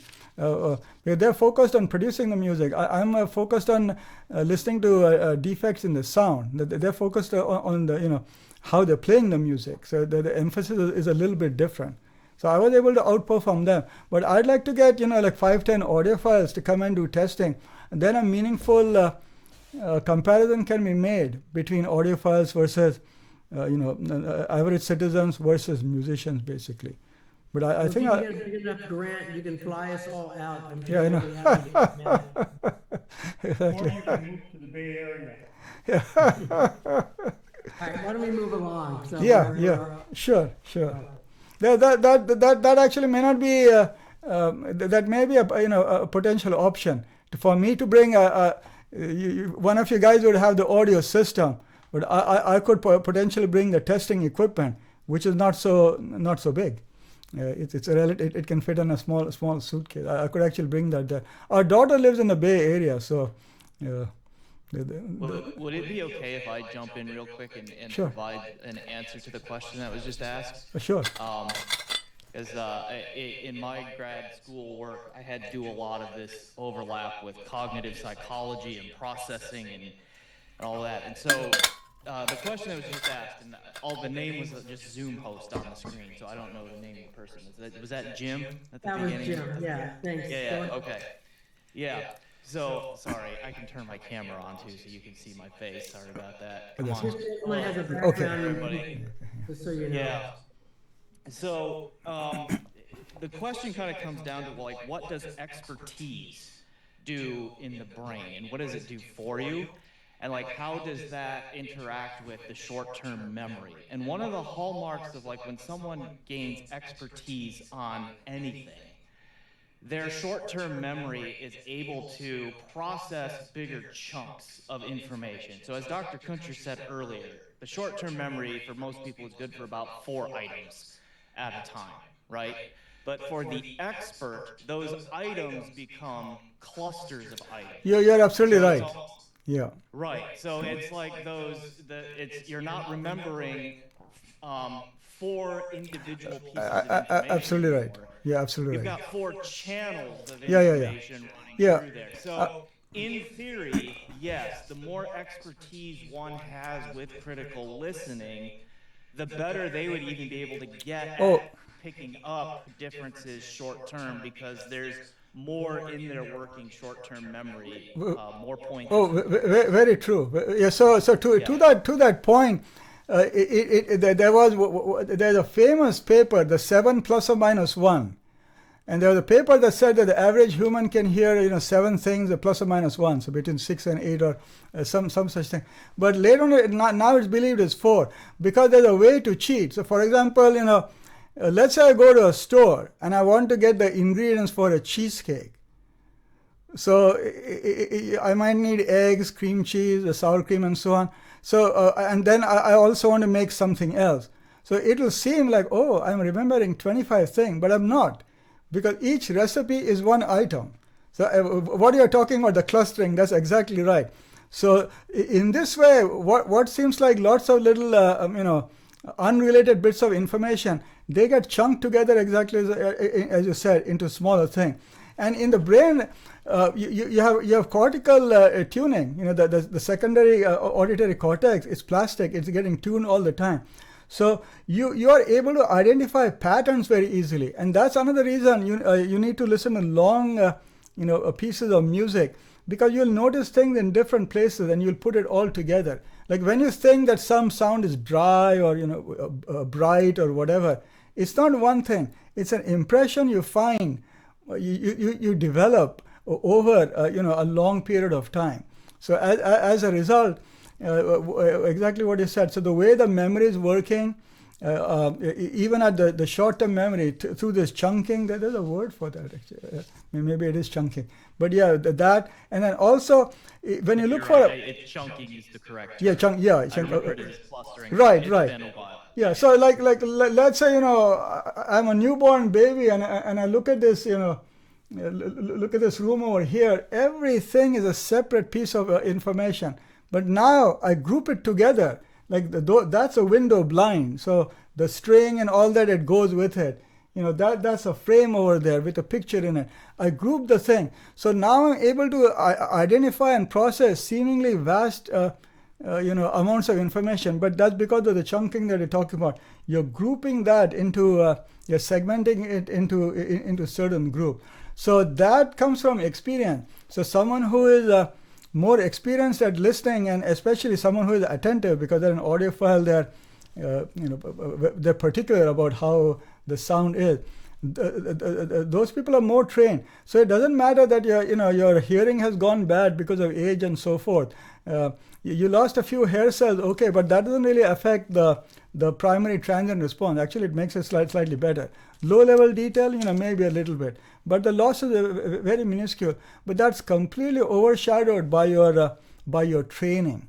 So because you look for pattern recognition, right? Like, I mean, my hearing is very poor, but when I'm watching people speak on the screen, from the context, I can figure out what they're saying. If they say a certain word, it could be mistaken for other word. But I realize from the context, it must be this word and not that. So there, the training will make a big difference. But I don't know any audiophiles within reach over here. So this is the thing. So I need to maybe bring the setup to the Bay Area, or perhaps do this experiment in some audio show or something. Bring it to one of the... Thank you for that. Sure. Okay. So you using this, long duration testing and so on. One of the things I tested, and this is published now, I made a change in the interconnect pathways. So to be clear, what I did is that here's my DAC sitting over here. It's a Berkeley Alpha DAC. And then it has two outputs. It has a balanced output and it has a single-ended output, RCA. And this is my spectral amplifier. It also has two inputs, balanced and single-ended. So I can leave two interconnects permanently connected between these two. So I don't have to unplug and replug and all of that. And then with a flip of a switch, you can quickly go from single-ended to balanced. And this way, until this point, to my knowledge, nobody has a published proof done with IRB approval and all of that, showing anything makes a difference except for speakers. So nobody has proven with an IRB approved test that amplifiers, DACs, anything makes a difference. So this was, if it could be shown that there's a difference between the two interconnect, that's the smallest difference anyone will have published with these constraints. So the balanced interconnect was only 1 foot long. It was a straight wire virtuoso. The unbalanced one, the single-ended, that was a 2 meter long monster cable interlink 400. So as I mentioned, that's one of the lower. It's not a fair comparison. They're in different leagues. Monster cable makes better, more expensive interconnects also. But I purposely tried to have as big a difference as possible to see if we could hear a difference. And then that was that result. These two papers are published. So it says cable pathways, not just cables, because you're also making a difference from balanced to a single-ended. So it's more than just changing the cable. And they were different length. But it was shown that, statistically, that difference could be heard. And then I'll show you the different interesting electrical measurement that also distinguish these things. So when these papers came out in these audio YouTube channels who are pro high-end audio, they were very happy, scientific proof and so on. But then there were channels who are like, opposed to high-end audio, and they debunk high-end audio for a living and so on. So they were not as happy. So this gentleman, Audio Science Review, did a 42-minute video attacking and trying to debunk my work. Here's some interesting article and so forth. But so the thing is, when it comes to measurement, if you look at standard measurements like resistance, inductance, and capacitance, it's true there is no meaningful difference between these three interconnects. If you measure the frequency response, flat as paper, from less than a hertz to 100,000 kilohertz. So these common things, they're not there's no meaningful difference. But there are other measurements that can be done, and which I did. One thing is that you have reflection back and forth, and you have a cascade of reflection. You have a reflection sequence. So there you can see that you can see the differences in the performance. So the better interconnect, this was the straight wire maestro here. It's actually not the fastest; it's slower, but it's fast enough. But it's a more controlled response. So you don't have wild reflections as you have with the other two cables over here. And then, as I also showed you, Depends on the impedances that yes, connect. yes, absolutely, yeah, absolutely. And this is why which interconnect is best for you. It will depend on what your source and what your amplifier is. So there is not a one size fits all. So very true. If you were to exactly match the impedance at the source and the other end, you should be able to block the reflections completely. And then I already talked about these different decays, low-level decay. But there's another measurement that this was also mocked at by Audio Science Review. They don't know what they're talking about. I measured the propagation speed through the interconnect. So this is the speed of light. If you have a vacuum, no dielectric constant, light travels and electric signals travel at 300 million meters per second. But if you put this plasticky thing in between, they have a dielectric constant that slows down the speed. And these are the formulas that control the speed. So the thing is that you see that the better audiophile grade wire, it has the fastest response. So it travels at, I forgot, maybe 80 or 90% the speed of light. And then the other ones are lower. So Audio Science Review mocked this, who cares about something that travels at the speed of light? Who cares about a nanosecond and so on? The thing is, they're not aware that the propagation speed is related to static property. So what happens is that the speed, when you have a Teflon and other things in there, it reflects upon the capacitance. It reflects upon the quality of the capacitance, the dielectric constant. So something where it travels fast, the dielectric is more similar to air or vacuum. So you don't have all these remnants. You can see all these remnants. Look at this junk that's lingering over here. It speaks to the quality of the dielectric. So this is similar to the speed of sound. It depends on the properties like the density of the air and the pressure, the bulk modulus, and things like that. So you have a connection between these two things over here. And the other thing was the noise. One of the lower performing cables, it had tremendously more noise, compared with the other two. Look at this just has a few peaks over here. Here you have some stuff going all over the place, and that's the generic. How was noise measured? I'm sorry. How was it measured? So one end, I'm trying to remember now. I think it was left connected to those. 2-3 things were done. So this one I have to check. Either the far end, it was connected to a single resistor, or it was shorted, and the other end was going to the oscilloscope. And there you could have different impedances to match the typical input impedance of amplifiers. So I think I used 10 kilo ohms or 100 kilo ohms or something like that. So this oscilloscope is measuring what's coming out of there. So this is the RFI and EMI pickup from these interconnects, with the other end providing a zero signal. And this is the Fourier spectrum of that noise. Okay, is that okay? Yeah. Okay. And so, another interesting thing is many audiophile interconnects, or speaker cables as well, there's an arrow indicating the preferred direction in which the signal should flow. So again, naysayers, they make fun of that. These arrows are telling the electrons which way to go and so on. How can it affect the performance? So I also was skeptical. How does it matter whether you connect the wire, one way or another way? It should be pretty symmetric, but actually not. Look at this.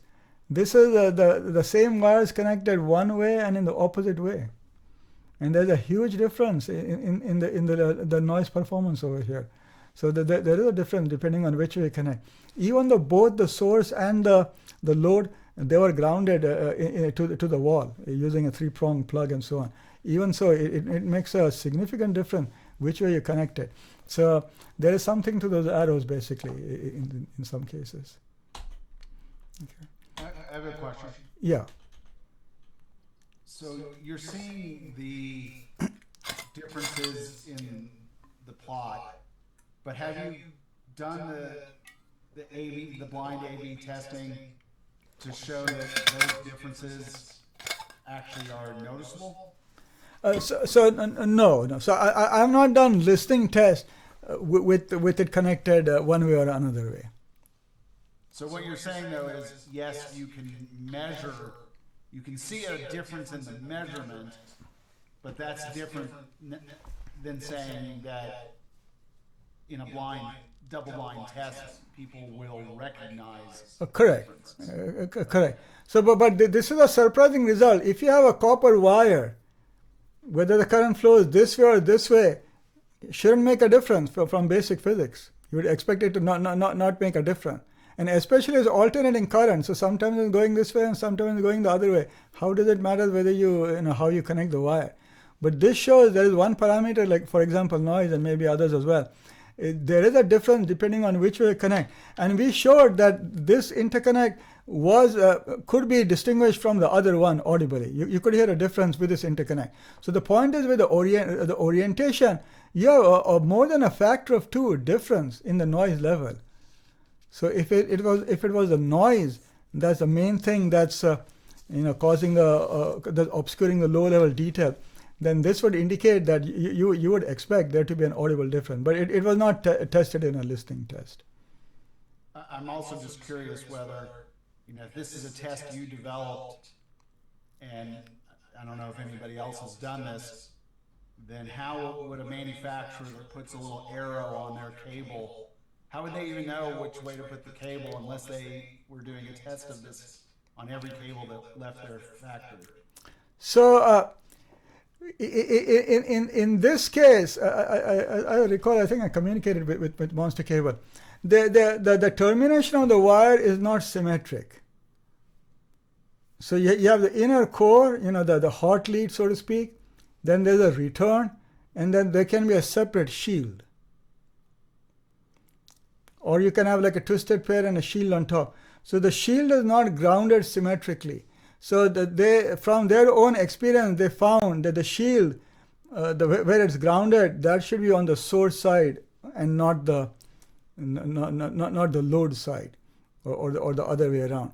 So they put that arrow based on they know which side where the shield is grounded. Okay, thanks. Sure, but it's still surprising because why should it matter? The shield is grounded. Where it gets grounded, you don't have you still kind of have a star configuration. You won't have a ground loop, and both of the components are grounded in the wall. So you're not expected to make a difference. But as you can see, a big difference in the measurement. Okay. So let's see, what's the time? Okay. So to kind of wrap up, you have this level of sound reproduction, high-end audio. As most of us know, it's far beyond the typical mainstream consumer level. And the reason where the difference, there can be a difference, is because the ear's temporal resolution is in the microsecond range. So that kind of is the reason why you need to have a very fast timing response, temporal response. Even though you may not be able to hear frequencies which are in the megahertz and so on. And then as far as the resolution of information, the resolution of detail, is practically infinite. 10 to the 40, 17 more zeros than the stars in the universe. So it's not surprising. You can hear very, very small differences. But as already pointed out, then you need the training. Like a casual, some person who just listens to music in their car or on their phone, listens to a system, they may not be able to distinguish fine differences. But that's true of wine tasting, food critics, it's all the same thing. And then all of my published papers, you can download them from my website, which is kunshu.org. And I'm starting to put a little bit of material on my YouTube channel. The channel is still in its infancy, but here is the address. If you go to kunchu.org, there's a link to the YouTube channel, so you can take a look at this. Okay, and then if there are any students in the audience, someone who is recently a student, if you want, you can click on this. I'm writing a book on teaching, so this is a 1-minute survey with 5-6 multiple choice questions. If you want, you can take a look at this. Okay, so this kind of concludes my talk, and I can take additional questions if people have any other questions. We have one talk in the chat. Any research regarding goosebumps? My spinal cord fires off on some passages well down my back and often into my legs. So, I mean, to me, if you have an emotional connection with, I don't disagree with that, but if you have an emotional connection with music, it could be emotional connection with the smell or sound, or maybe the sight of someone, that can, and tell me if I'm wrong, but that can activate your limbic system and then cause a autonomic reaction, which is where you're going to get goosebumps and changes in blood flow and maybe those kinds of feelings. You want to speak to that? Am I close? Yeah. So there is cross coupling between the senses. So here, how do I? Let's see. So this is the thing. I posted this on YouTube actually, but this is an interesting demonstration. Let me pull this up for a second.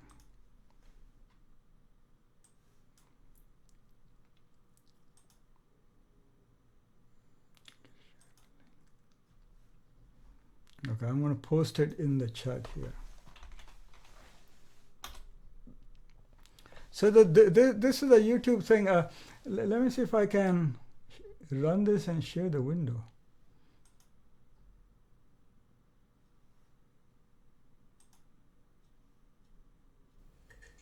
Ba, ba, ba. Okay, so here,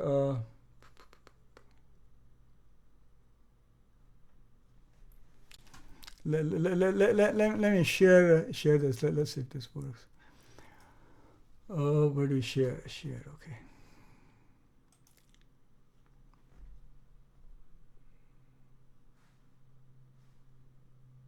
Chrome tab.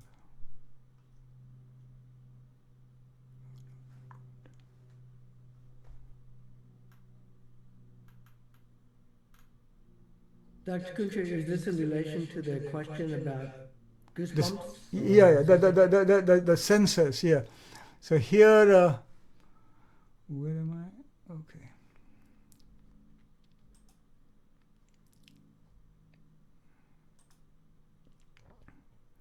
Okay, are you able to see this shared screen? Yes. I'm on YouTube. I hope the audio goes through. Let's try this. So here is here is the effect. There is only one sound, of course. So the sound is either va, va, va with a V as in Victor, or ba, ba, ba, B as in boy. But if you look to the left, hide one of them with your hand and look at the left one, then hide the left one and look at the right one, the sound will appear to change. Going through the zoom and all that, there might be delays between the sound and they may not be properly synchronized. But you can, later on, if it doesn't work, you should look at that YouTube link I send you directly. But here, let me play it. Let's see what happens. Ba, ba, ba. Ba, The sound's not coming through. ba. The sound is not coming through? Okay. No, I'm afraid not. Okay, let me establish here. Where do you go to adjust that thing?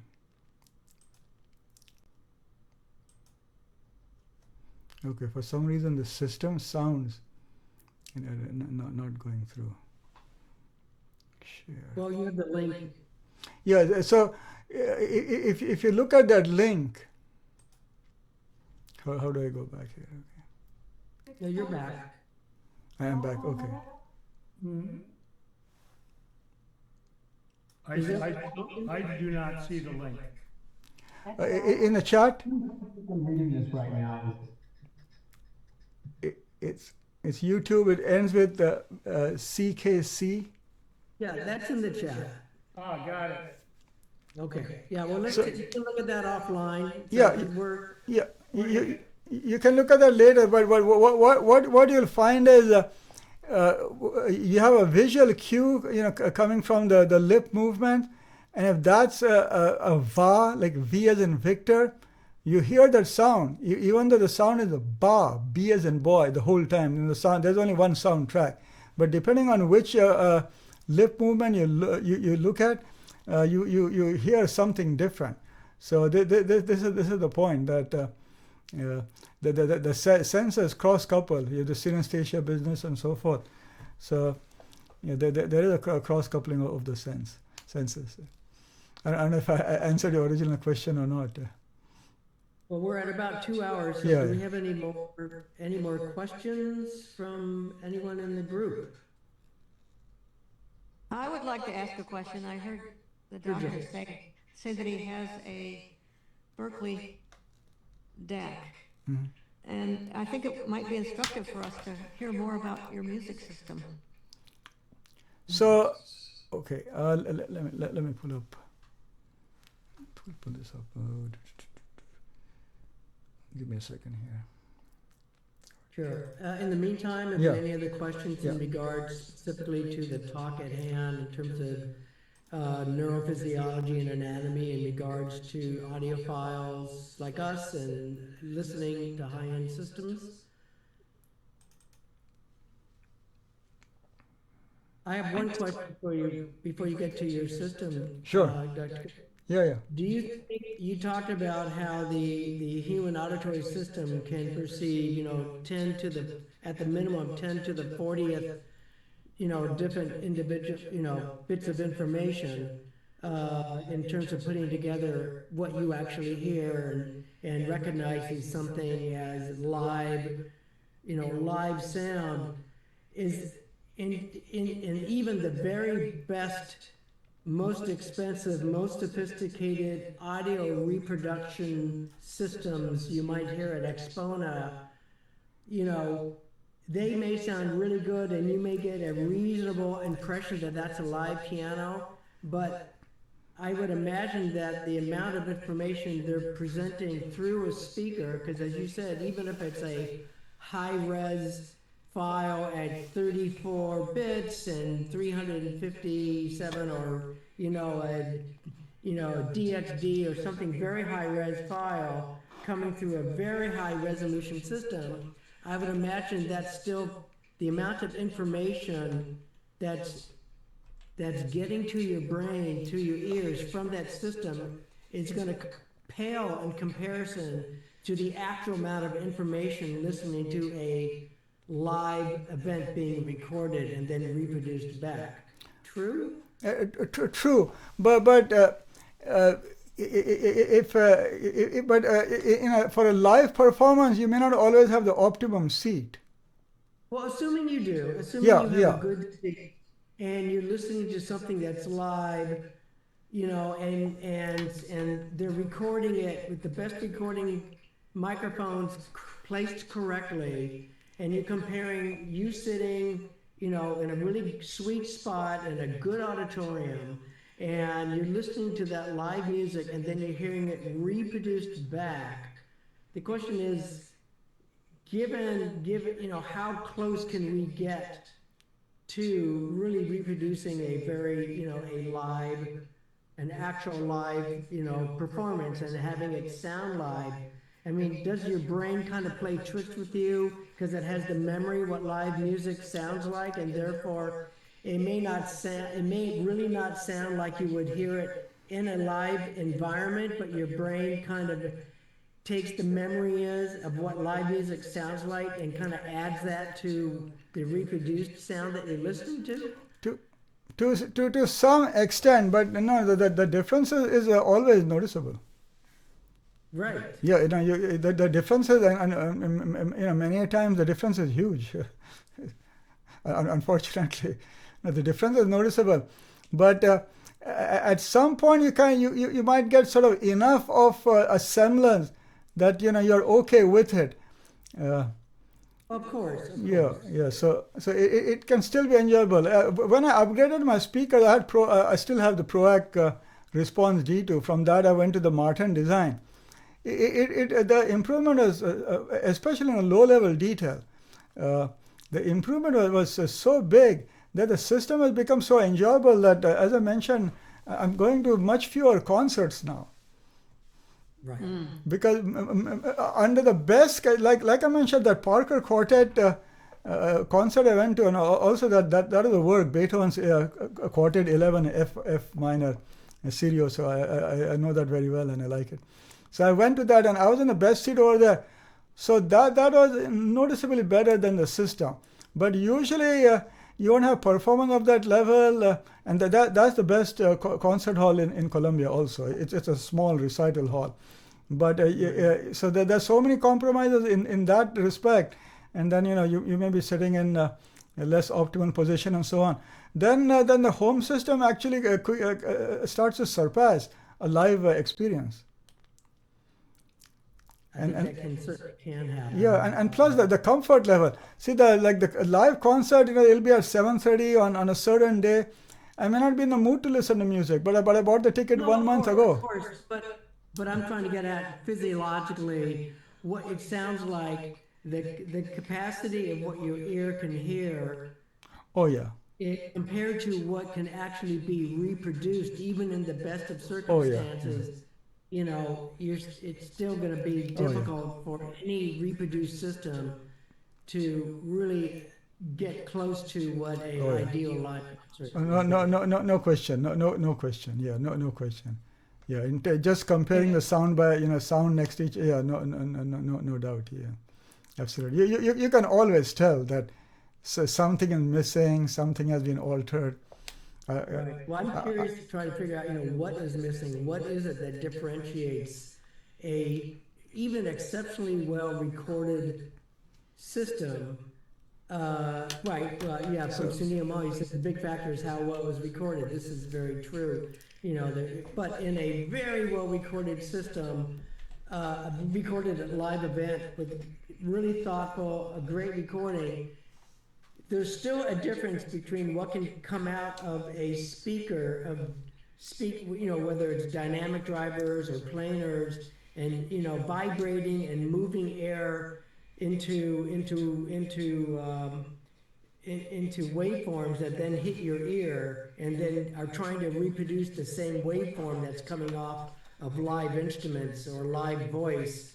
There's still a difference, and I'd be curious and interested in knowing. Oh yeah. So these are the two measurements: the primary transient response and the low level decay, the cutoff time. This is this is a CD level recording. Look at what is coming out of there. We are talking about having accuracy in the microseconds, and it should go down to like 10 to the 40 of what it was before, or some huge difference like that. This is huge. And it's lasting for a long amount of time. Yeah. So it's very far. And this is a DAC. Like speakers, oh my God, once you start the thing in motion, how can it stop? It can break on a dime. So you have a lot of the lingering stuff that's hanging around, and that just wipes out the low level detail. Even the primary transient, this is slow as molasses. My God, that blue thing, that's 23 microseconds. That's already way wider than 1 microsecond. But that's on the CD, and I made that. It's not a recording. I made that wave file, all zeros except for one, one spike right there. But what actually comes back is a lot worse. Forget about the 23 microsecond. This is going on for a millisecond. So it's far behind, what could potentially be completely transparent. It's hard to see how any imaginable technology would ever get there where it's indistinguishable. So Janet had asked what components you have. Oh, in yeah, your yeah. system. So I found the picture. I'm going to share. I'm going to share these pictures. Yeah, one Before second. we do that, I'm gonna stop recording. I think this is more for fun. I wanted to thank Dr. Sure. Quickner. I'm not stop the whole thing, but Yeah. I'm gonna stop the recording. Okay. So The here. recording has stopped. Thank you. Okay, but let's continue on and Yeah. see what you got, just in what you're So listening yeah. to. So let me share this. Let's see. Share a window. Okay. Window.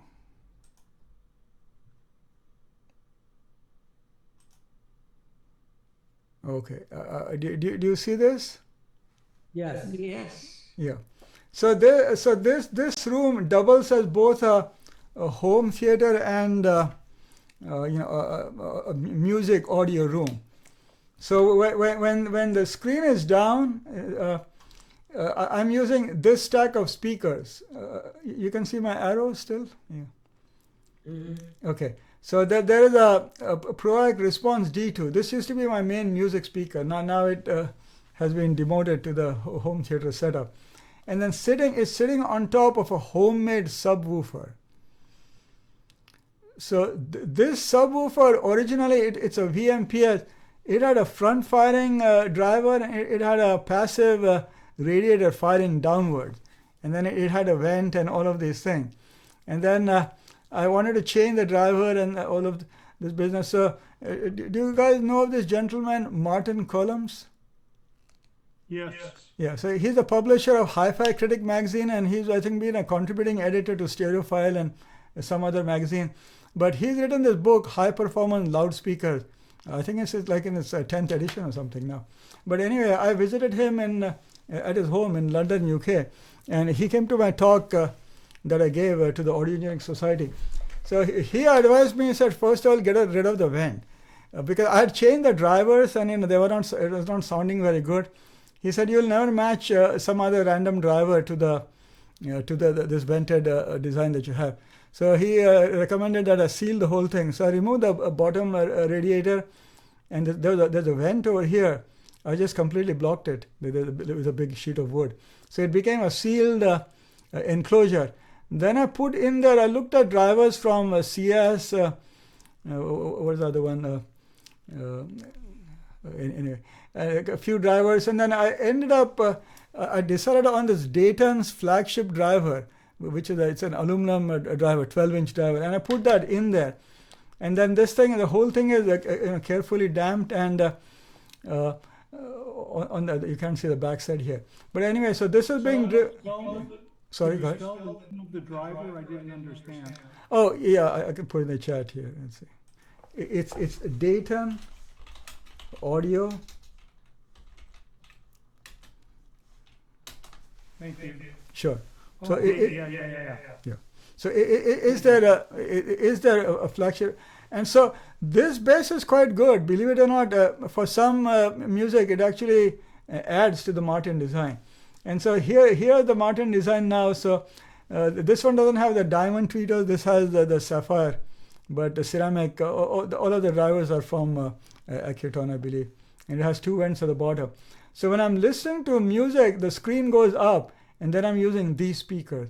And when I'm watching a movie or something, I'm using these over here. And this is what it looks like when the screen goes up.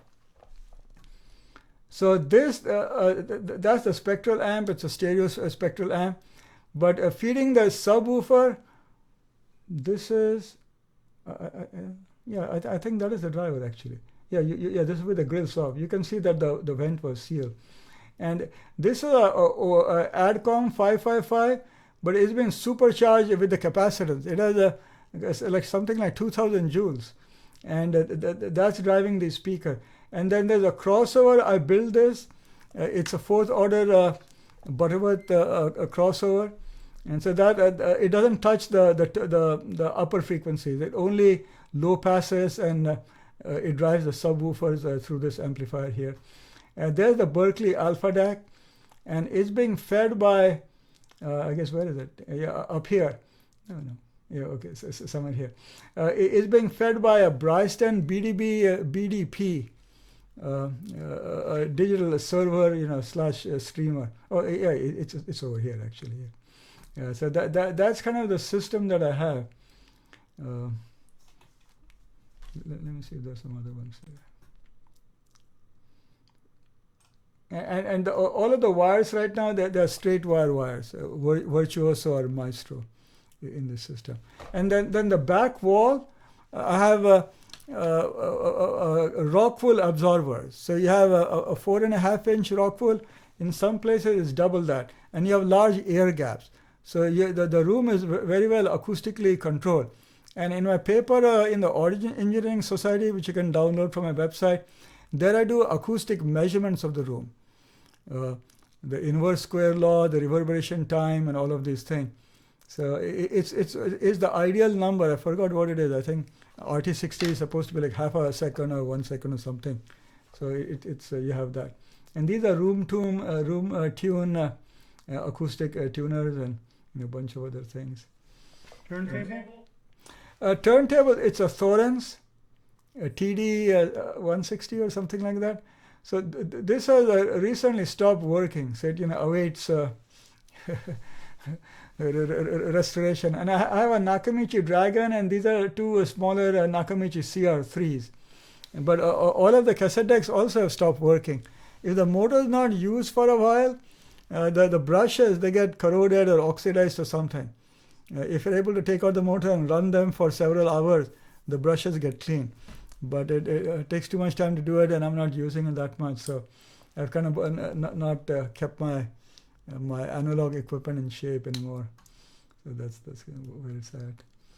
And these are some cooling fans over here. So small cooling fans. Thank you. Sure. Very interesting. So now I heard that Spectral has gone under, I believe. Right? I've heard that also. Yeah. Yeah. So if amp dies, then this is too bad. Is the way of small audio companies. So. Yeah, and unfortunately, yeah. Sure. Yeah, go ahead. Yeah, no, for the level of performance, it's actually a fairly, reasonably priced economical amplifier. Because if you go into Goldman, Solution, CH Precision, that also go into microsecond response and all of that, and those things are in the hundreds of thousands of dollars. By comparison, this was made a long time ago. This is a 0.4 microsecond rise time, and they actually give you that low-level decay cutoff time, and that's something like 1.5 microsecond. In fact, the figure that I have shown over here, it drops by 40 decibels from the original, a factor of 10,000 in something like 1.5 microseconds. So they actually give you that cutoff time. What do you have the thoughts about tube amp designs in terms of, because they're obviously not as fast as solid state, but they have the benefits of some of the, what you get out of a tube amplifications in terms of linearity, and also, you get that second order distortion, right? So I don't know. I've not done much electronic designing, and I've done some designing and building, but very basic thing.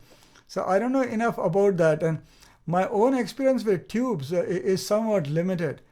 And someday I might do measurements on it to study and come up with a definitive answer. But I will tell you, at Munich High End, the system that best reproduced piano, that was with a Martin Design Colton speaker. But it had tube electronics. It had a tube power amplifier, and that was the fastest response and best transient and just the most realistic piano timbre I've heard in my life so far. And that was a tube amp. Yeah, that's a whole nother discussion. Yeah. I listen to a lot of live classical music, and I have an old tube-based system, and I have to find a solid-state system that reproduces the three-dimensionality, tonal color, and texture that at least live classical acoustic music does. But Not that it's not possible, but I've not heard it. So. Right. Yeah. So for the timbre of the piano, the best system I heard, it did have tube amp. But with all of these things, what happens is you have no way to compare, right? So the same system, you drop in a solid state, how would it sound? But without changing anything else. So every room that you walk into, it's a completely different system. So they've not changed just one thing. It could be a tube amp, but then the speakers are different, the source is different. It could be analog. There's so many variables, the cables and everything. So it's very hard to say that system sounded, the best for piano because it's the tube amp that made it shine. But that's where my research comes in. I'm able to change one thing at a time and do blind. As you saw, you have that panel. It's completely blind. There's no way of knowing, what the computer chose. It double randomizes that number actually. So it's only All after. right. Any other questions for Dr. Kuncher? Hi there, I'm still curious about if headphones have a whole different effect on how we hear things and versus with speakers and rooms and all that stuff.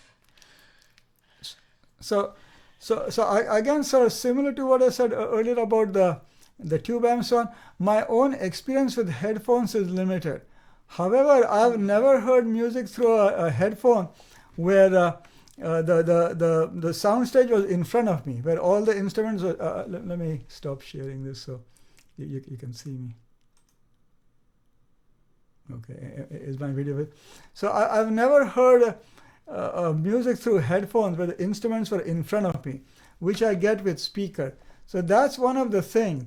And also, now I've not heard the very top headphones that are very expensive and with good preamps and all that. But all the mid-level headphones I've heard, the timbre also was not as good as piano, but it could be better. So I just don't have any experience with that. But the sound stage, that definitely, yeah. Have you ever heard through headphones where the sound stage was in front of you, like 15 feet in front? Only when I listen to binaural recordings, absolutely. Yeah, okay. So with binaural, you're seeing the instruments in the front? Yeah. Okay. That's interesting. Yeah, I think also most recordings are made for speakers. Right? Most recordings are not binaural. Is that true? Right. Yeah. So, occasionally, Chesky records has made recordings specifically for headphones, and they're absolutely luscious. And there's a whole definitely different way to do that. Also, there's a recording studio in London, Chasing the Dragon, who does all their live recordings with both binaural setup as well as all the traditional microphone setup. And it does bring in an extra three-dimensional sense of things. And what's your setup? What kind of headphones and what's your system with the headphones? Well, I have several. I review headphones, so I always have different kinds. Right now I'm reviewing some electrostatic headphones. And which was another question, which was, do you find a difference in diaphragms make a difference in reproduction? Because in my experience, electrostatic headphones are really fast, and but they don't necessarily have the fullness of maybe a dynamic driver. So that was something I was curious about in your experience. So which, what was I about to say? So between the dynamic and the electrostatic, which one gives you this three-dimensional sound stage in front of you? Which one is better at that? Generally, I wouldn't say it's the driver as much as like open back and close back. I find that an open back headphone gives a much more realistic sense of spaciousness than closed back headphones do. So that's not so much the driver. Though I do find planar and electrostatic seem to give a much more three-dimensional placement and spaciousness to things. Oh, okay. And you live in the Bay Area. Okay. Well, if you're here, come to my house and I'll set you up with everything. Sure. Can you email me your name and your contact information? You bet. Sure. We have a question regarding a comment you made earlier. You were talking about the 10 to the fourth power in terms of hearing acuity. Hey, JR. And if you could summarize, is this 10 to the 40 different tones, or if you could clarify what you know, a little bit more about, you said 10 to 80 is the max, but at the smallest number, you calculate it as more like 10 to the 40th times in terms of what can be discerned. Can you clarify a little bit more what you were talking about in regards to that? Yeah. So,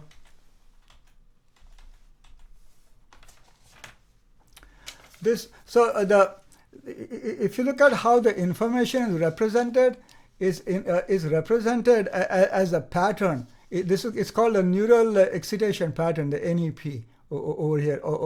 So if you look at the number of variations you can have in this pattern, that's that number. What are the different, like if you have to compare with photography, our eye can discern 10 million different colors, different shades. And if you look at the 8-bit JPEG, each of those three primary colors, red, green, and blue, it can be represented by 2 to the, it's 8 bits, so 2 to the 8, 256 possible values. But the different combinations you can have is 256 different types of red times 256 different levels of blue and then the green. So when you multiply them together, you get 256 cubed, and that's something like 17 million. So JPEG photographs can represent 17 million different combinations of colors, basically. And so that's kind of enough to cover what the eye can see. But so similarly here, in the eye, you have only three sensors, red, green, and blue, with overlapping bandwidths and so on. Here you have 3,500 rows of sensors. So if you look at the inner hair cells, 3,500 of these. So you have a lot more possible, combination that you can have with this.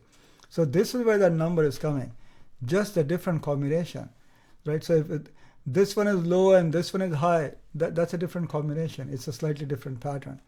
So that's what's meant by that. So that it's a, and this is evolving with time, also constantly.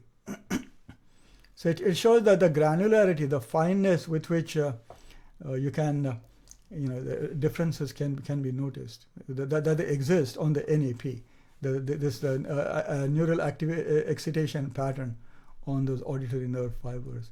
Did that make sense? It's like the amount of information, and it's sort of comparable to the number of bits in a digital recording. So no, it's much more. It's much more.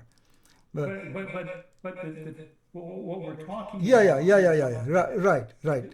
Correct. The point is, it's like, unless you have that many bits, you're not going to be able to match what the hearing can do. Correct. Now, Exactly. So it's very fine grained, basically. And then your point about having correlations between them and everything is important, and you've compensated for that. Right. Otherwise, the number would be, oh my God, yeah, the 3,500 digit number, that'll be, I should calculate that. That'll be even more. In fact, I can do it right now on a calculator. So it'll be 10, 2. I can pull this up right now. I think my calculator may catch fire or something if I try to do this. It's roughly 10 to the power of 3,500. There'll be no way of expressing this on a calculator. This number will be so big. Yeah. When I do that, the calculator refuses to give an answer. It's out of the range of the calculator, basically. It has to be done in a different way. It needs to be done analytically. It's a crazy large number. Yeah, with all the correlations taken into account, you still have the 10 to the 40 very easily. Thank you. JR, you have a question? You want to unmute yourself? I do. Hello, Professor. I'm very, I'd like to see what I can do to help you gather this subjective data that would support some of this experimentation you've been talking about. Sure. To that end, if you could have a room at, say, one of these audio shows and some marketing to drive people in to do A/B tests. Is that the type of venue that would work for you to collect the data that you need? It might. I guess the only thing in the audio show is that they're very noisy. Yes. And there's a lot of hustle and bustle. You have people, coming in and out. The rooms that are the least desirable by all of the other vendors then would be the one that you would want to be in, the one tucked into the corner, a quiet corner somewhere. Right. Yeah. But I'd be happy to help with that process if you want to see about getting set up that way at a preferred rate, or who knows, maybe even free. I don't know. It's not up to me, but I know I can pull some strings in an effort to help you get data if that would help. Right. Because here we have a lab setup and everything sort of very well tuned and controlled and things like that. If there's anybody, like even Atlanta is 3.5 hours from us, and like Charlotte is 1 hour from, not 1, 2 hours from us. It's about 100 miles. So there's some audiophiles, even seasoned audiophiles within like a 200 mile area. Depends on their how far they're willing to drive. From Columbia, South Carolina, the ideal thing would be for them to come here. Okay. Because we'll be comparing audiophiles with these young 20-year-old college students, many of whom are musicians. You need this to be done with speakers and not headphones. I have been doing this with speaker, right. So this is being done. This experiment is being done with speaker. So it's good if they're using the same room and exactly the same condition as the other subjects. If you want to compare the two age groups or experience groups. Understood. Okay. Have you done any longitudinal studies of people over time, actual individuals, and seen how well they've been able to manage to improve their abilities to pick up some of this information? No. How malleable, how plastic. Yeah. No, I understand what you're saying. Yeah. So I guess the indirect way to do that is to test people, different people, but there are different stages in their audio journey. So it's not the aging in one the development of one person, but you can kind of infer indirectly by looking at people at different different ages or different stages kind of. But one other thing I should mention in these listening test studies are extremely difficult, extremely painful and time consuming to do. They're very, very hard. Oh my God. If people to change one variable and repeat the whole thing, oh my God. You have to get these listeners in and get them to test, getting them to come again a second time, third time.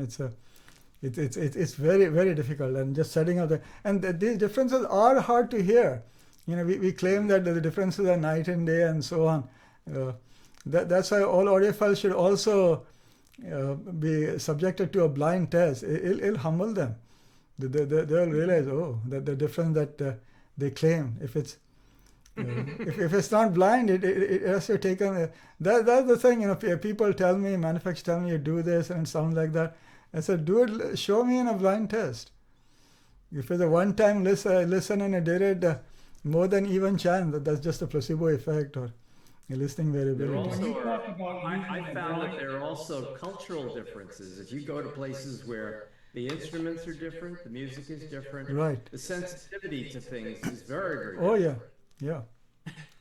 So when you talk about blind tests, does that mean blind testing after education, or is that just blind testing?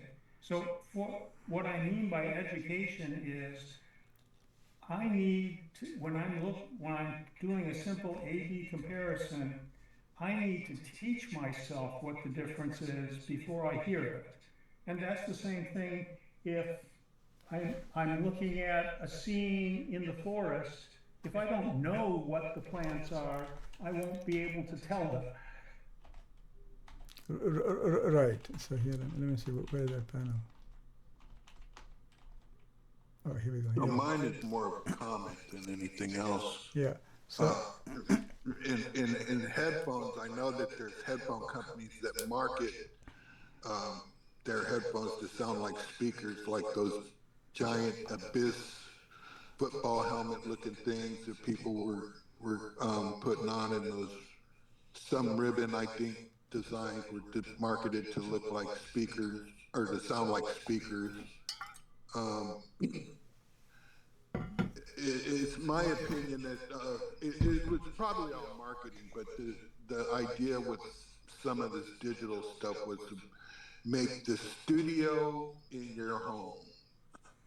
So I don't know how far that goes, but in the words of Michael Fremer, it all makes a difference.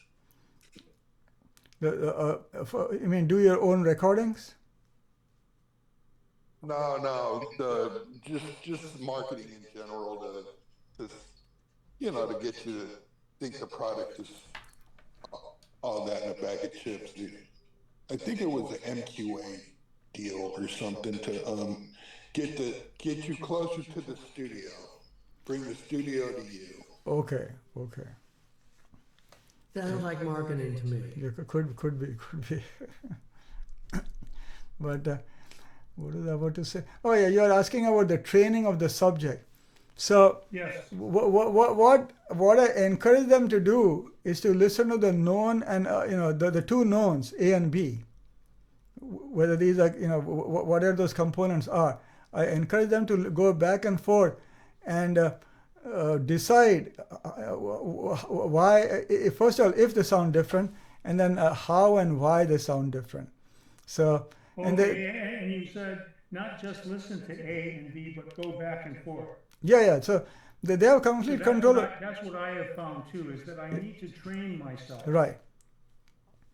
So they go back and forth, and they come up with their own adjectives. They might describe B as harsh. They come up with all kinds. These are not audiophiles. These are college students. So they come up with all kinds of interesting adjectives. But it doesn't matter how they describe it.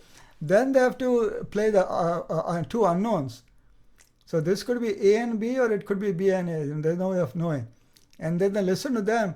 And if they thought that the second one was bright or dry or whatever, they can identify one or the other. Then they commit their answer, and then it's recorded. They can't change it after that. And after they commit, they can get a confirmation light or not. If they prefer not to know until the very end, then that's also possible. But the difficulty is it's hard to get these kids in long enough to train them.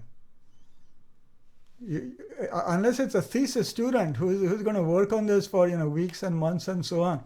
All of these are casual volunteers, so they will come once, but and for relatively short amounts of time. But if you left someone with the system for a month and they listen to it going back and forth night and day until they are really etched a difference, it might be possible for them to get 100% score very easily. But you have all these constraints when it comes to the listening test. So with very little training, they're taking a gamble. Training is important. Yeah, training is important. Yeah, like that interconnect pathway paper that I published, they had zero training. They just came in, and there was a description between the two cables. That one, like 4 or 5, it's in the paper. And they just listened to this and this with zero training. And yet they were able to pick out one versus the other. Mm-hmm. So imagine with training or people who are audiophiles who already have a lot of experience, how it would be. So these are non-audiophiles with no training. They come and listen to A and B, and in that experiment with the interconnect pathways, they were able to. There was a detectable difference, even so.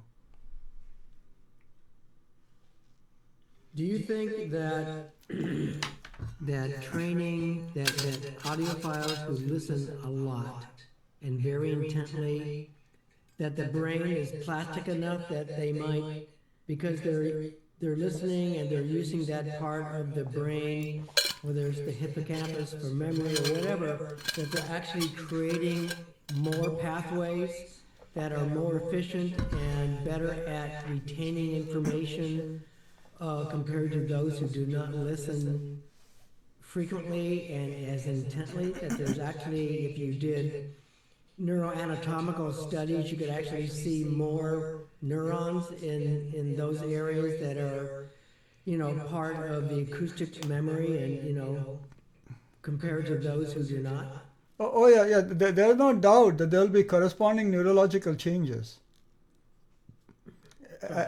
Anytime you access something, like even a simple memory, the more time that you recall it, the synaptic connections, they grow. You can grow more synapses, and each synapse, the synaptic strength increases. More gates, more receptors are created at those synapses. So there are actual neurophysiological changes. No question. That's why we have to keep all this in mind when you hear people online saying, I can't hear a difference between cables or cable A or cable B, or there are no differences, or these two amplifiers measure similarly and they have to sound exactly the same. Maybe they're very experienced listeners, or maybe they're not, or maybe they're just people throwing their, and it all becomes important in terms of being able to interpret what they're actually saying. So the two or three things there that the people who claim they don't hear a difference.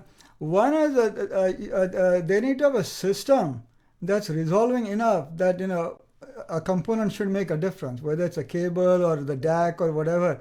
If you're using like a $100, $200 system from Best Buy or something like that, at some point you could change the composer and you won't hear a difference. So the system should, because it's a chain, the audio system is a chain. A chain is as strong as the weakest link. So if you have very obscure speakers, what difference does it make? What else you change? It's, everything's been butchered to death already. So they should have a system. Then, as you said, if they have a system, they should be intent or listening to the small differences.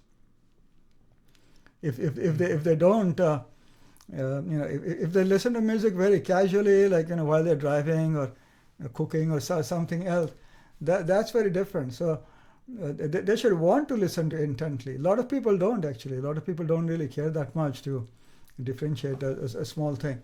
And then also the type of, then with that in place, the type of recordings and the type of music they're listening to, it should lend itself to I was about to sneeze, I thought.